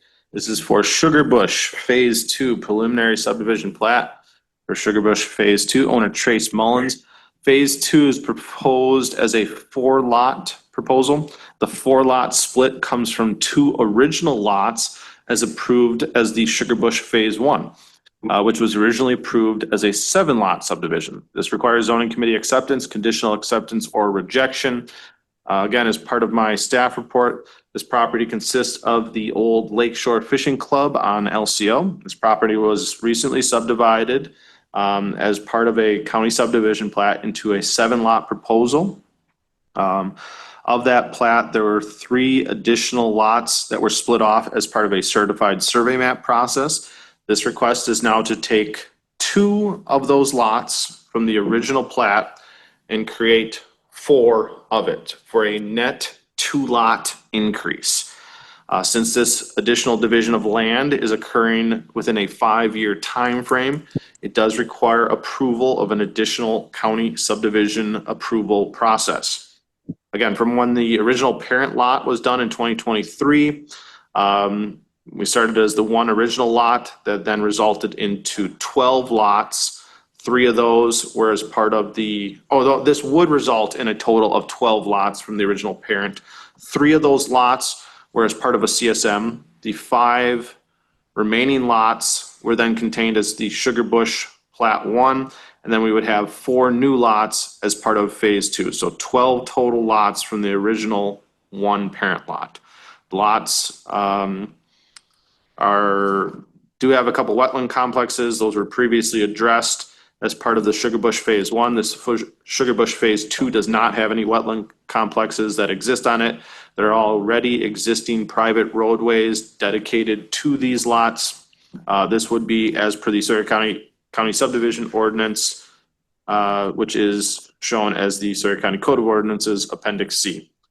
The preliminary plat review has been conditionally approved by myself, which has been deemed necessary to comply with the provisions of a public notification and as an application for a conditional use permit. The contour map is also provided as part of the original Sugar Bush plat. The roads are to remain as private roads. This was then further discussed as part of the completion as the original plat with the town of Bass Lake. The original subdivider would have already been required to submit for a stormwater management plan to the Wisconsin Department of Natural Resources as part of the original road creation. The new proposed lots already have main road access. There would only be additional county grading permits that would be required for earth disturbance in excess of 10,000 square feet or over 2,000 square feet of disturbance on slopes in excess of 12%. Soil tests have been conducted on adjacent parcels within this plat, and those tests show suitable soils for conventional sewer systems. Thanks. As by action of the town board, motion was approved. Justin Hall, chairman, Marshall Savitsky, supervisor, Jim Evans, supervisor, Don Adams, supervisor. It would be compatible with the public interest and would be in compliance with the spirit and the intent of the Sawyer County zoning ordinances. It would not be damaging to the rights or others or hinder property values. It would not be detrimental to ecology, wildlife, wetlands, or shorelands. It would not create an air quality, water supply, or pollution problem. It would be compatible with the surrounding uses in the area. Signed, Tammy Brown, town clerk. There were 4 additional notification letters sent out to adjacent property owners. 0 were returned. I did have communications with one of the property owners, 2 lots to the north, and they just wanted additional clarification as to how these lot splits were occurring. They were wondering, where the lots were that were being split. And I'll be honest, this is kind of a little bit of a confusing one because we had a main parent lot. They did a certified survey map, a CSM, which doesn't require zoning committee approval. So they took the main parent, made 4 lots from that. They kept one big parcel that they're doing some maple syrup production on. They took 2 of the existing lake lots, kept one, and I believe sold one where that existing fishing club was. They had one other larger remainder of that larger remaining lot. They did the county subdivision plat on. Now that we had that county subdivision plat in process, we then had 2 lots within that plat that they're now splitting into 4. So again, a net 2 lot increase, but it does require an additional county subdivision plat in order to do this. Okay, that is all. All right. Need a motion to go into public hearing on Sugar Bush Phase number 2 preliminary subdivision. I'll make that motion. Okay, we have a motion by Mr. Savitsky, And I'll second and a that. second by Mr. Schuman to go into a public hearing on the Sugar Bush Phase 2. All in favor, say aye. Aye. All opposed? Motion carries. We are now in public hearing. Is the applicant on board? Might be on. No. I do not see the applicant. I do see the subdivider, the surveyor, Mr. Todd Gould, in Okay. case you have any additional questions for him. But again, you can see on this map that I provided, again, the 7 lots that were part of the subdivision would be this 1, 2, 3, 4, 5, 6, 7. So that was phase 1. Again, this larger lot here was done as a certified survey map. These 2 lots to the south were done as the CSM. And then again, the 7 lotter was as one main lot, got the county subdivision plat approval for 7 lots. It's then these 2 lots to the north that are then further being subdivided. And that is shown here as part of the main plat proposal. These lots are to have the minimum width requirements. It looks like lot 1 of that is 106 feet, 106 and a half. Majority of all of them, I think, are going to be close to that, 106, 110 feet of lot width. Okay, Schuman, you got a question? Yeah. Gee, there were no objections? No, I again had one additional correspondence with one of the neighbors further to the north, and they were just wondering, how many, additional lots were being made, if there's requests for more lots here, and I think they are pretty much maxed out. I'd have to look at some of those lots to the south potentially could be further split. The 2 that have the dwellings on it, if the dwellings were removed, there might be a potential to resplit those. I believe Paul Danzig still owns the larger acreage in the back, and I believe he has no intention of further subdividing that. So I would hope that this is the last that we hear of this, but I don't know, maybe the surveyor can speak more to that. I'm not sure. But no, we had no objections to it. Okay, Mr. Gould, you got anything you want to talk to the committee about? No, just confirm you can hear me. Yep, we can hear you. No, I'm good. Thank you. All right. Any questions for him? Okay. All right, does anyone out there want to speak in favor of this preliminary subdivision plot? Anyone out want to speak in opposition of this?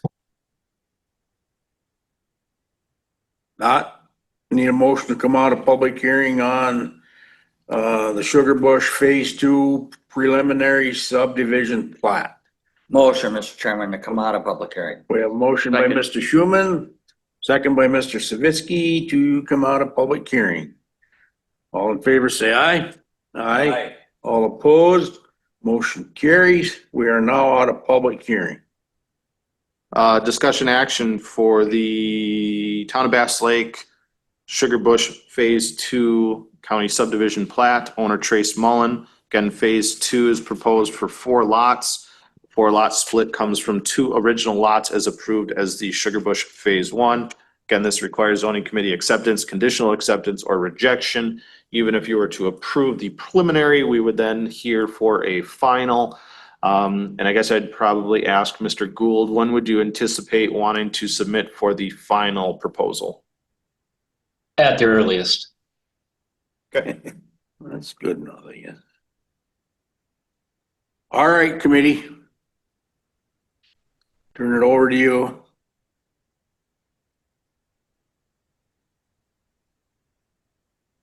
You just need approval for the final plat, Well, approval for the preliminary the plat. preliminary plat. Yes. I'll make that motion. Okay, we have a motion by Mr. Savitsky and a second by Ms. Wilson to approve the Sugar Bush Phase 2 preliminary subdivision plat. Any more discussion? Not? Kathy, roll call, please. Kay Wilson, Yes. Marshall Savitsky, Tweet Schuman, Yes. Steve Kirianen, Yes. Ron Buckholz. Yes. All in favor. Thank you. Okay, thank you. Moving on, this is the final plat review. This is as a public hearing in the town of Round Lake. This is for the final county subdivision plat is of the Preserve Phase 3, owner to the Preserve at MBF LLC, care of Jeremy Hill. Phase 3 is for a 19 lot proposal, including 5 outlots. This requires zoning committee acceptance, conditional acceptance, or rejection. As part of the Phase 3 proposal. Jay, our agenda says phase 4 though. Well, there's 2 finals. I have Oh, Phase 3 is the first one and Phase 4 is the second one. Do you not have it? oh, yep, I'm sorry. Yep. Phase 4 is down farther. Yep. Okay, sorry. That'll be the next one. Okay. We got to do these in separate outs. So as per to the staff report, I myself have conditionally approved that the final plats meets all the requirements as per the Sawyer County ordinances. All roads as part of this subdivision are to remain as private roads and built to town road specs. The subdivider has completed a wetland delineation of the entire property. The stormwater management plan is subject to be submitted to the Wisconsin Department of Natural Resources. We can speak with the subdivider and or the surveyor to see if that has been submitted yet. It is not anticipated that full approval would be granted by the DNR yet at this time. But if approved at the zoning committee meeting, again, you could condition me to not sign off on the plat until we have the stormwater management approved by DNR. We had done this in similar fashion for Phase 1 and Phase 2, that again, this committee conditionally approved the final plat and then just say, Jay, don't sign off on it until DNR has approved it. DOT approval has been granted for the new highway access. That new access is in. I don't know if any of you have been out that way lately. At first, I was a little blown off by the amount of clearing and vegetation that was removed, but now it is actually starting to green up on those hillsides, and I actually see it every day as I pull out of my driveway, and it's different, but I think I would be getting used to it fairly quickly. I do think it'll green up and actually have kind of a cool kind of pass into there. But the zoning committee has conditionally approved the prelim plat pending approval of the stormwater management plan. This plan is anticipated to be submitted if it has not been submitted to the DNR already. And again, we can do the same type of conditional approval that we had done on Phase 1 and Phase 2.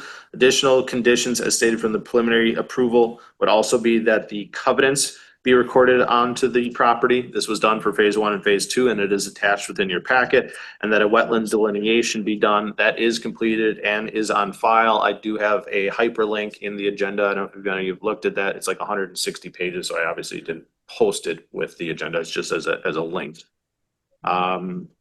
As action by the town board, motion was approved. James Strandland, town chair, Dan Palmer, supervisor, Kate Wilson, supervisor, Darren Jensen, supervisor, Scott Bebrek, supervisor.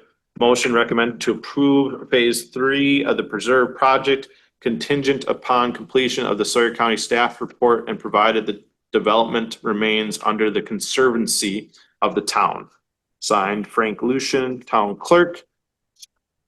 There were 3 additional notification letters sent out on Phase 3.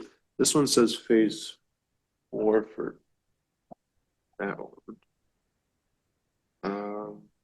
Skip going. Two. There was only 3 sent out for phase 3 final approval for notification letters.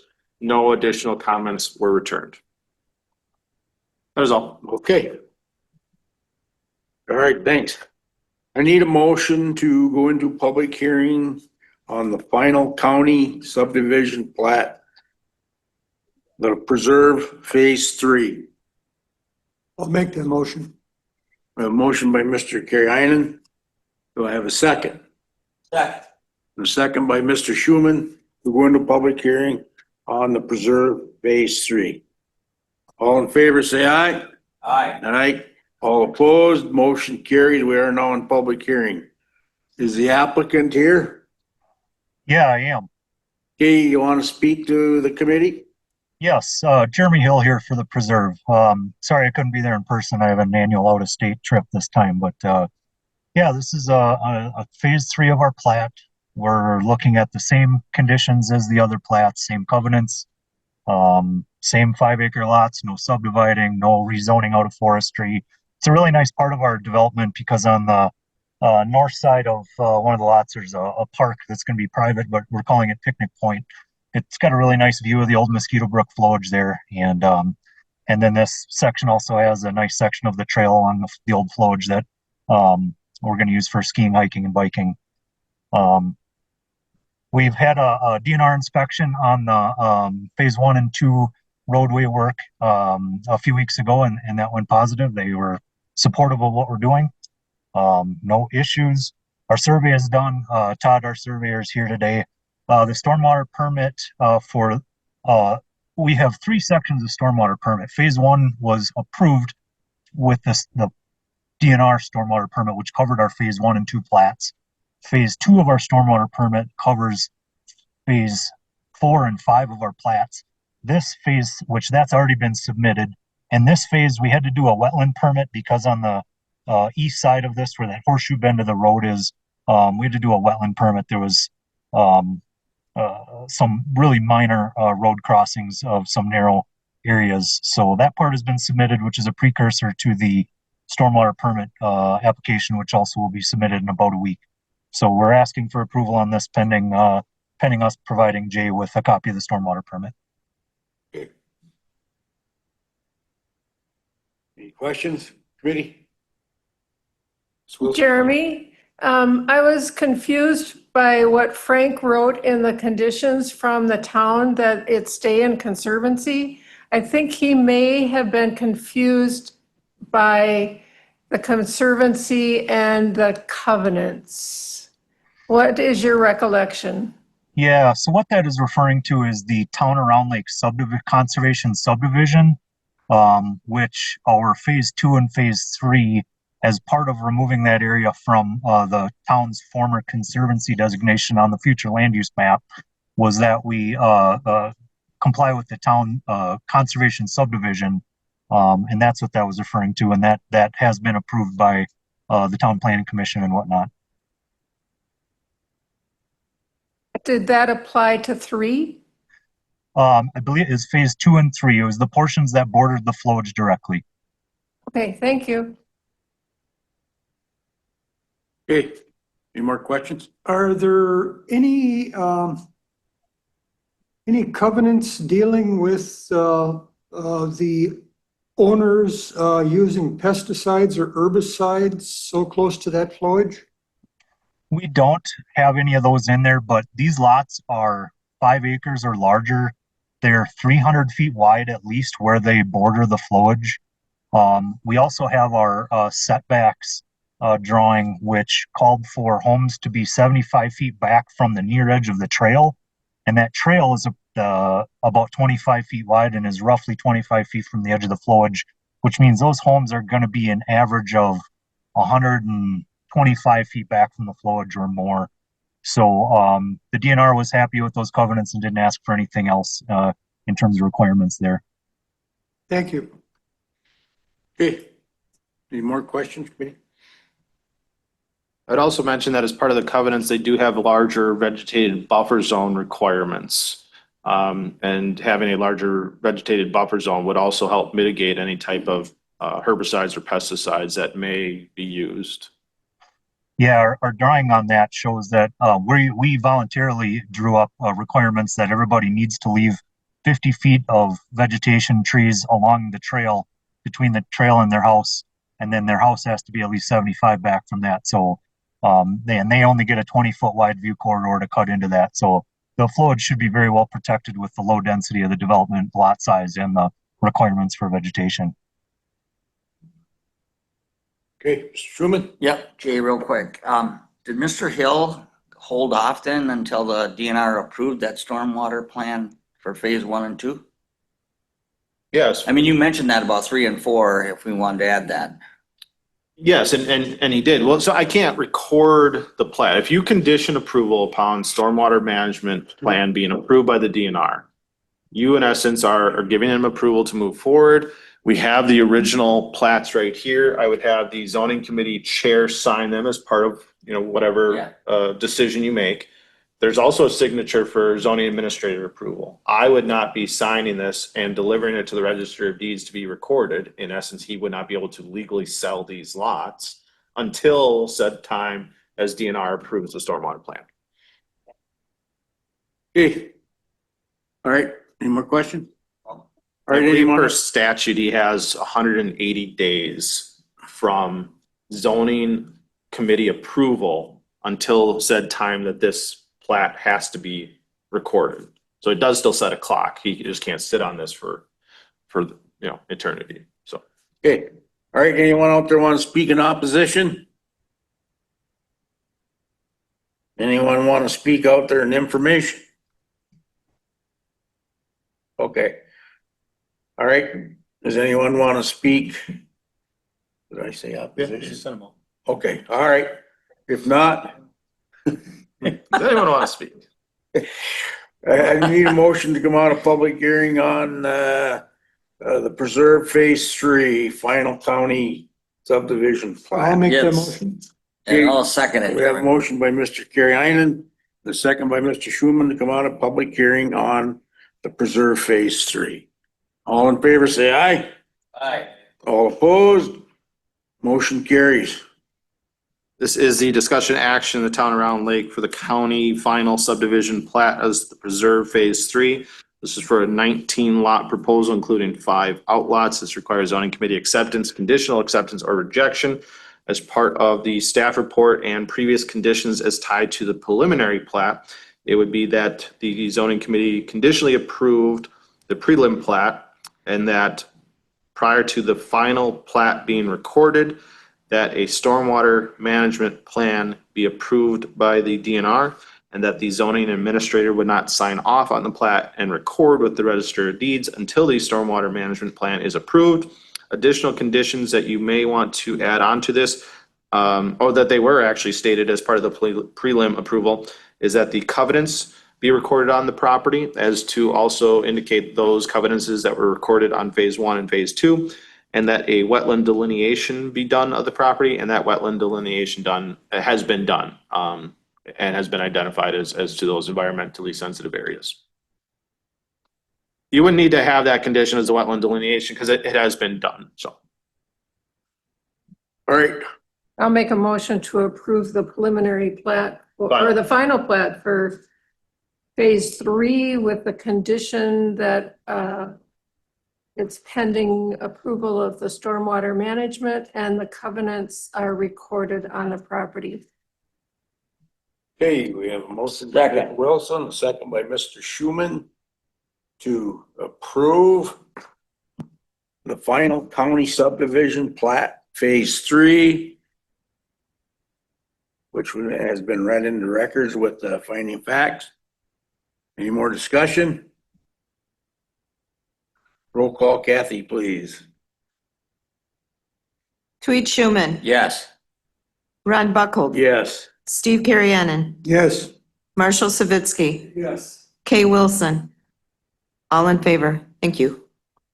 This is a public hearing in the town of Round Lake for a final county subdivision plat. This is as the Preserve Phase 4, the owner of the Preserve at MBF LLC, care of Jeremy Hill. Phase 4 is for a 7-lot proposal, including 3 outlots. The main 7 lots will all be larger than 5 acres. This requires zoning committee acceptance, conditional acceptance, or rejection. As part of the Phase 4 final, this is as a 39.47 acre parcel zoned forestry 1. Again, the request is to create 7 lots, including 3 additional outlots.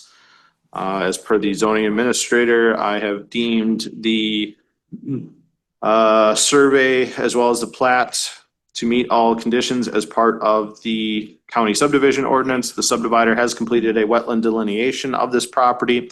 The stormwater management plan is subject to be submitted to the Wisconsin Department of Natural Resources. It is not anticipated that a full approval would be given by DNR yet at this time. That being said, the final plat would not be able to be recorded with the Register of Deeds until the Wisconsin Department of Natural Resources approves the stormwater plan. Wisconsin Department of Transportation has approved the new highway access in conjunction with all phases of the preserve. Sawyer County Zoning Committee has conditionally approved the preliminary plat approval pending a stormwater management plan from the DNR. This plan is anticipated to be submitted to the DNR very soon if it has not been already.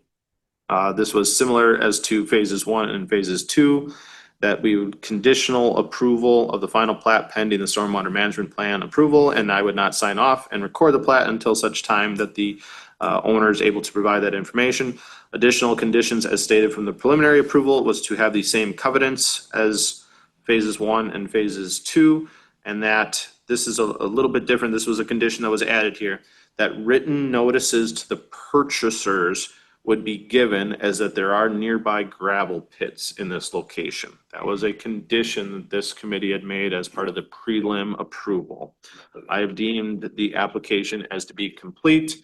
There were 8 additional notification letters sent out to adjacent property owners specifically on phase 4. 1 was returned, and that is where we had heard information from Bart Fitzinda that was wanting buyers to be notified of the gravel pits nearby this location. And again, that is where this committee had conditioned the prelim approval that those purchasers be given separate notification of those said gravel pits in that location. By action of the town board, motion was approved. James Strandland, Town Chair, Dan Palmer, Supervisor, Kay Wilson, Supervisor, Darren Jensen, Supervisor, Martin Scott Verbrecht, Supervisor. Motion to recommend approval of phase 3 and phase 4 of the preserve contingent upon the completion of Sawyer County staff report. Frank Lucian, Town Clerk. That is all. Okay, need a motion to go into public hearing on subdivision plat, the preserve phase 4. I will make that motion. Okay, we have a motion by Mr. Savitsky. Do I have a second? Second by Ms. Wilson to go into public hearing on final subdivision plat of the preserve phase 4. All in favor, say aye. Aye. All opposed, motion carries. We are now in public hearing. Jeremy, you want to get any more to add or? No, everything's the same as phase 3. Okay. All right, committee. And you're agreeable to that condition to give purchasers separate notification of the nearby gravel pit operations? Absolutely. Okay. All right, anyone out there want to speak in favor? Anyone want to speak in opposition? Not? Need a motion to come out of public hearing on the final county subdivision plat, the preserve phase 4. Motion, Mr. Chairman. to come We have a up. motion by Mr. Schuman, and a second by Mr. Kariainen to come out of public hearing on the final subdivision plat, the preserve phase 4. All in favor, say aye. Aye. All opposed, motion carries. We are now out of public hearing. Discussion action, Town Around Lake, final county subdivision plat as the preserve phase 4. This is for a 7-lot proposal, including 3 outlots. As previously read into record, keep in mind any potential conditions you would list as part of an approval process. Those conditions included but not limited to that prior to zoning administrator sign off and recording with the Register of Deeds, that a final stormwater management plan be approved by the Department of Natural Resources. that the covenants of phase 1 and phase 2 also be attached to phase 4, and that written notices to the purchasers would be given as to those of phase 4 for the nearby gravel pit operations. All right, committee, turn it over to you. I'll make a motion to approve the final plat for Phase 4 with the conditions of approved stormwater management plan. The covenants are recorded and a written notice to purchasers regarding the nearby gravel pits. Okay, we have a motion by Ms. Wilson. Do we have a second Second. by Mr. Schuman to approve final county subdivision plat for the Thank you. preserve phase 4? Any more discussion? None? Roll call, Kathy, please. Marshall Savisky, Yes. Ron Buckholz, Yes. Kay Wilson, Yes. Tweed Schuman, Yes. Steve Carrianen, Yes. all in favor. Thank you. Thank you all very much. Thank you, sir. Moving on, this is a public hearing for a proposed ordinance for temporary moratorium pursuant to WISTATS 59.69 sub 4 sub F and WISTATS section 59.69 sub 4 sub L on the consideration and or issuance of permits for solar energy systems and battery energy storage systems for a period of 6 months to allow for research, development, and drafting of a new Sawyer County Code of Ordinance appendix addressing regulations of solar energy systems and facilities, as well as battery energy storage systems. Rebecca and I have been working on this a little bit.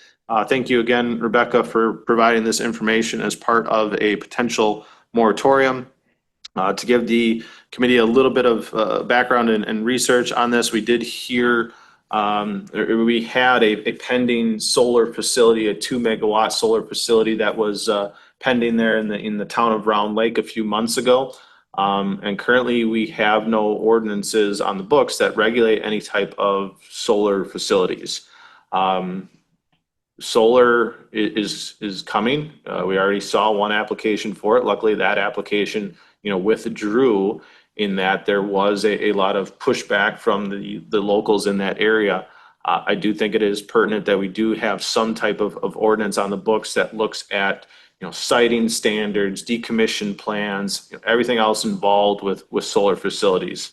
It's going to be difficult to fully not allow solar facilities to potentially come in the area, but with careful crafting of ordinances, we can make sure we're getting, all the T's crossed, I's dotted, and really looking at where are the best locations for these and what else did the committee want to see? Potential visual barriers, decommissioning plans, groundwater monitoring, noise reduction, everything else associated with solar. Those that have, driven around the state in the near future or had made a trip to Rice Lake in the recent past, you can see what some of these facilities may look like if they were to come into Sawyer County. So I do think it's pertinent that we proceed with moving forward with this moratorium as to basically grant us some additional time to work through a full crafted ordinance. But this in itself is an ordinance in which we would hopefully go through the adoption process through county board. And basically what this ordinance states is that we are going to have an ordinance.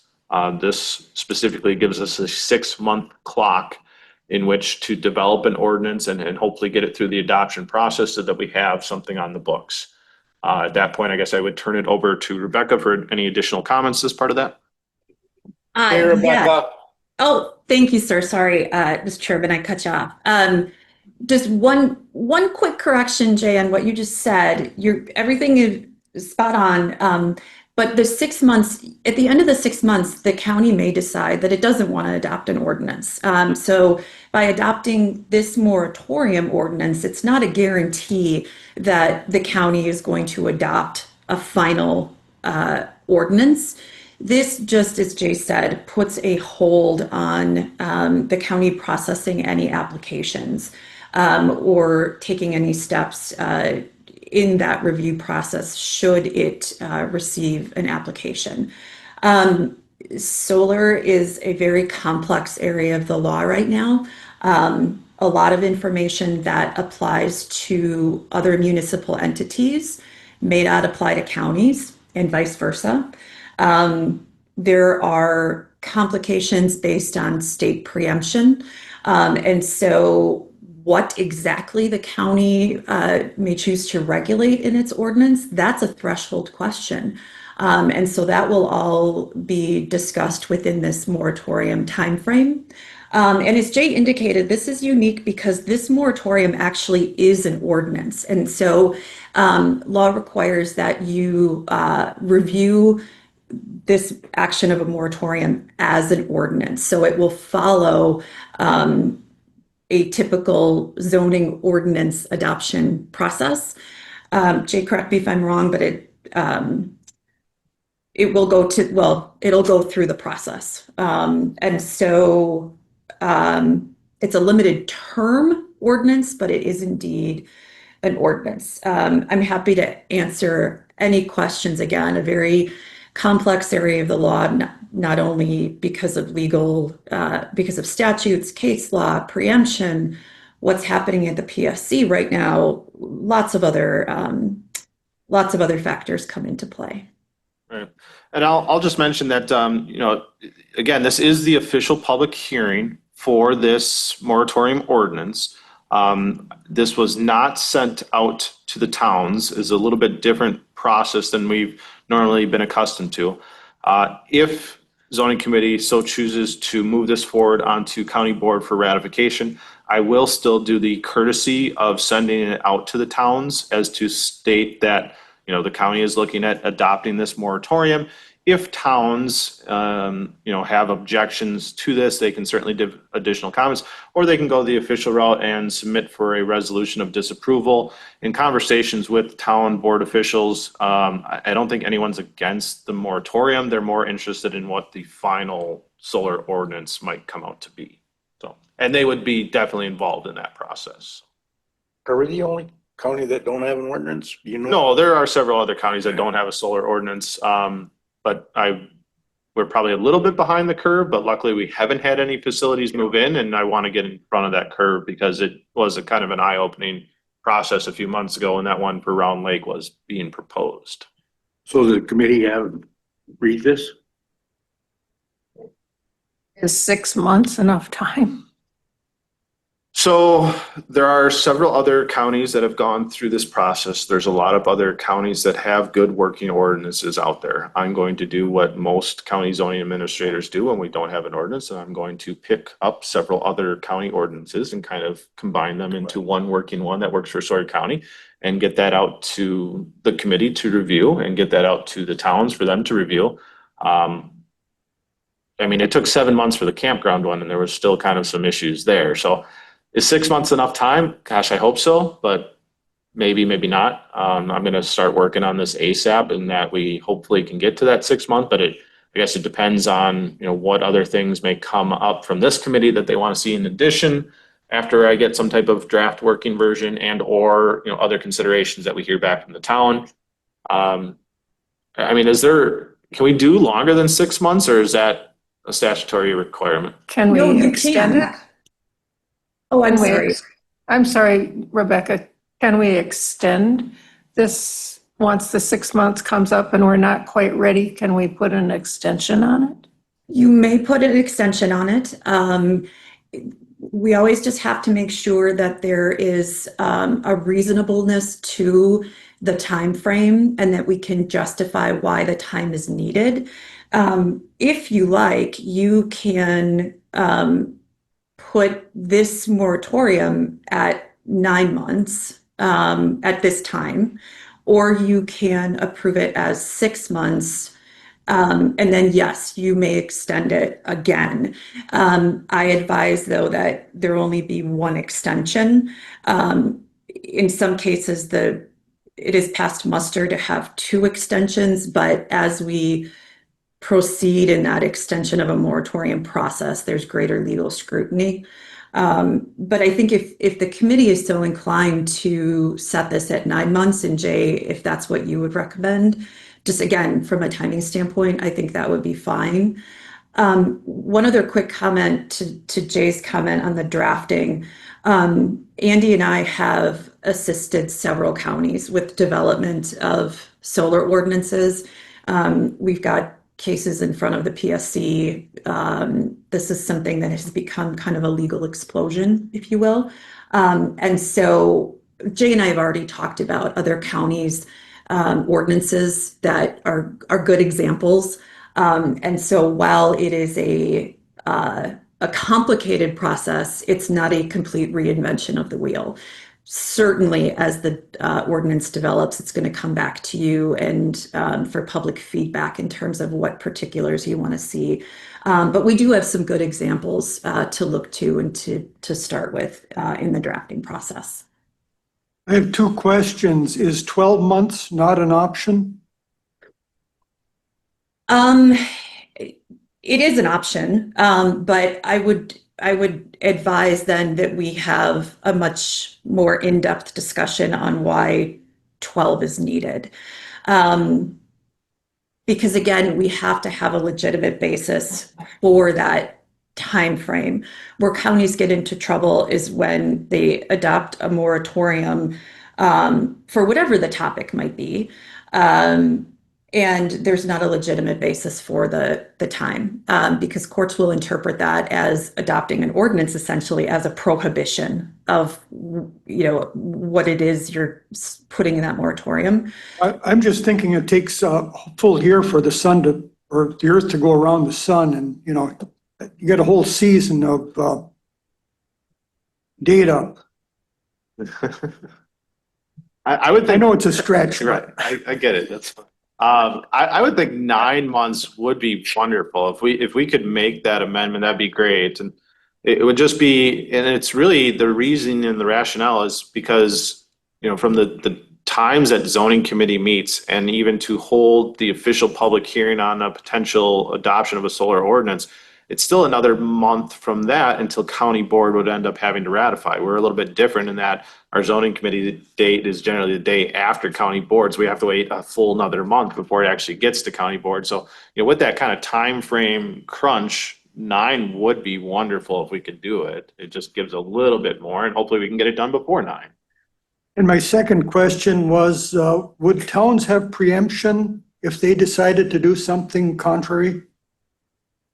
That's a great question.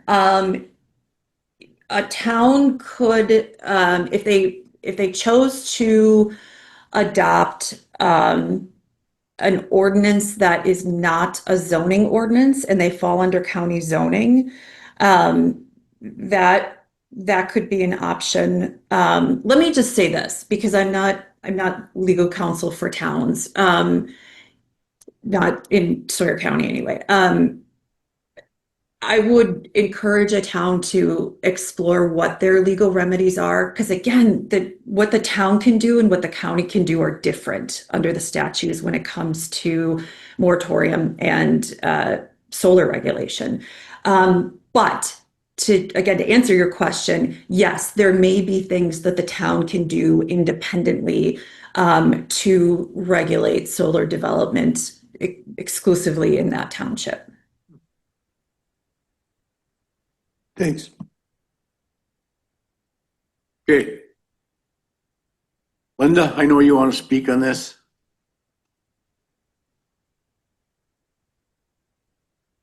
Yeah, this is an official public hearing. We're in public hearing, yes.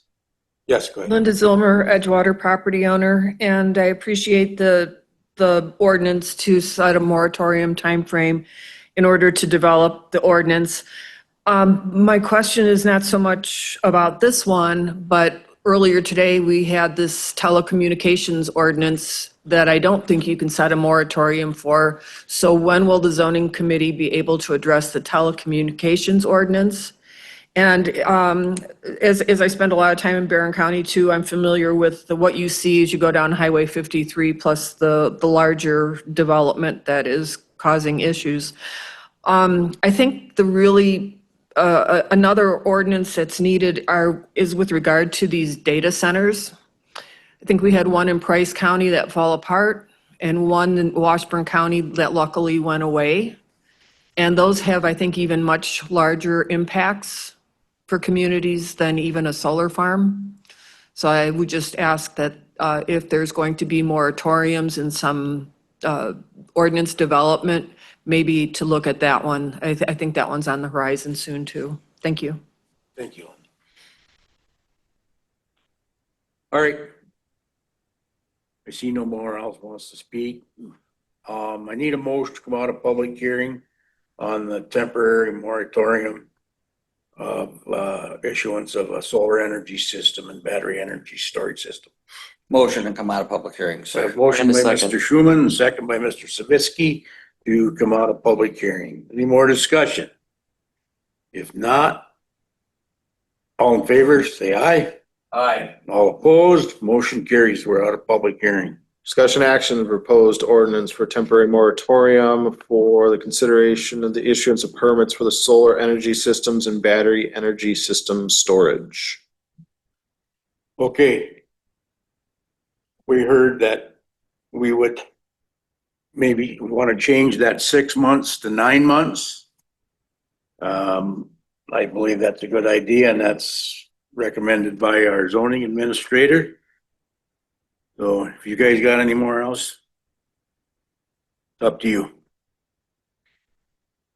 I think we just need to put that 9 months in there. I'll make that motion that we approve this ordinance with the change to a 9-month moratorium rather than 6. Everything else stay the same. I'll second that. Okay, we have a motion by Mr. Kiranen and a second by Mr. Savitsky to approve this ordinance with the change from 6 months to 9 months. Any more discussion? Roll call, Kathy, please. Ron Buckholz. Yes. Kay Wilson. Tweet Schuman. Yes. Marshall Savitsky. Yes. Steve Carrianen. Yes. All in favor. Thank.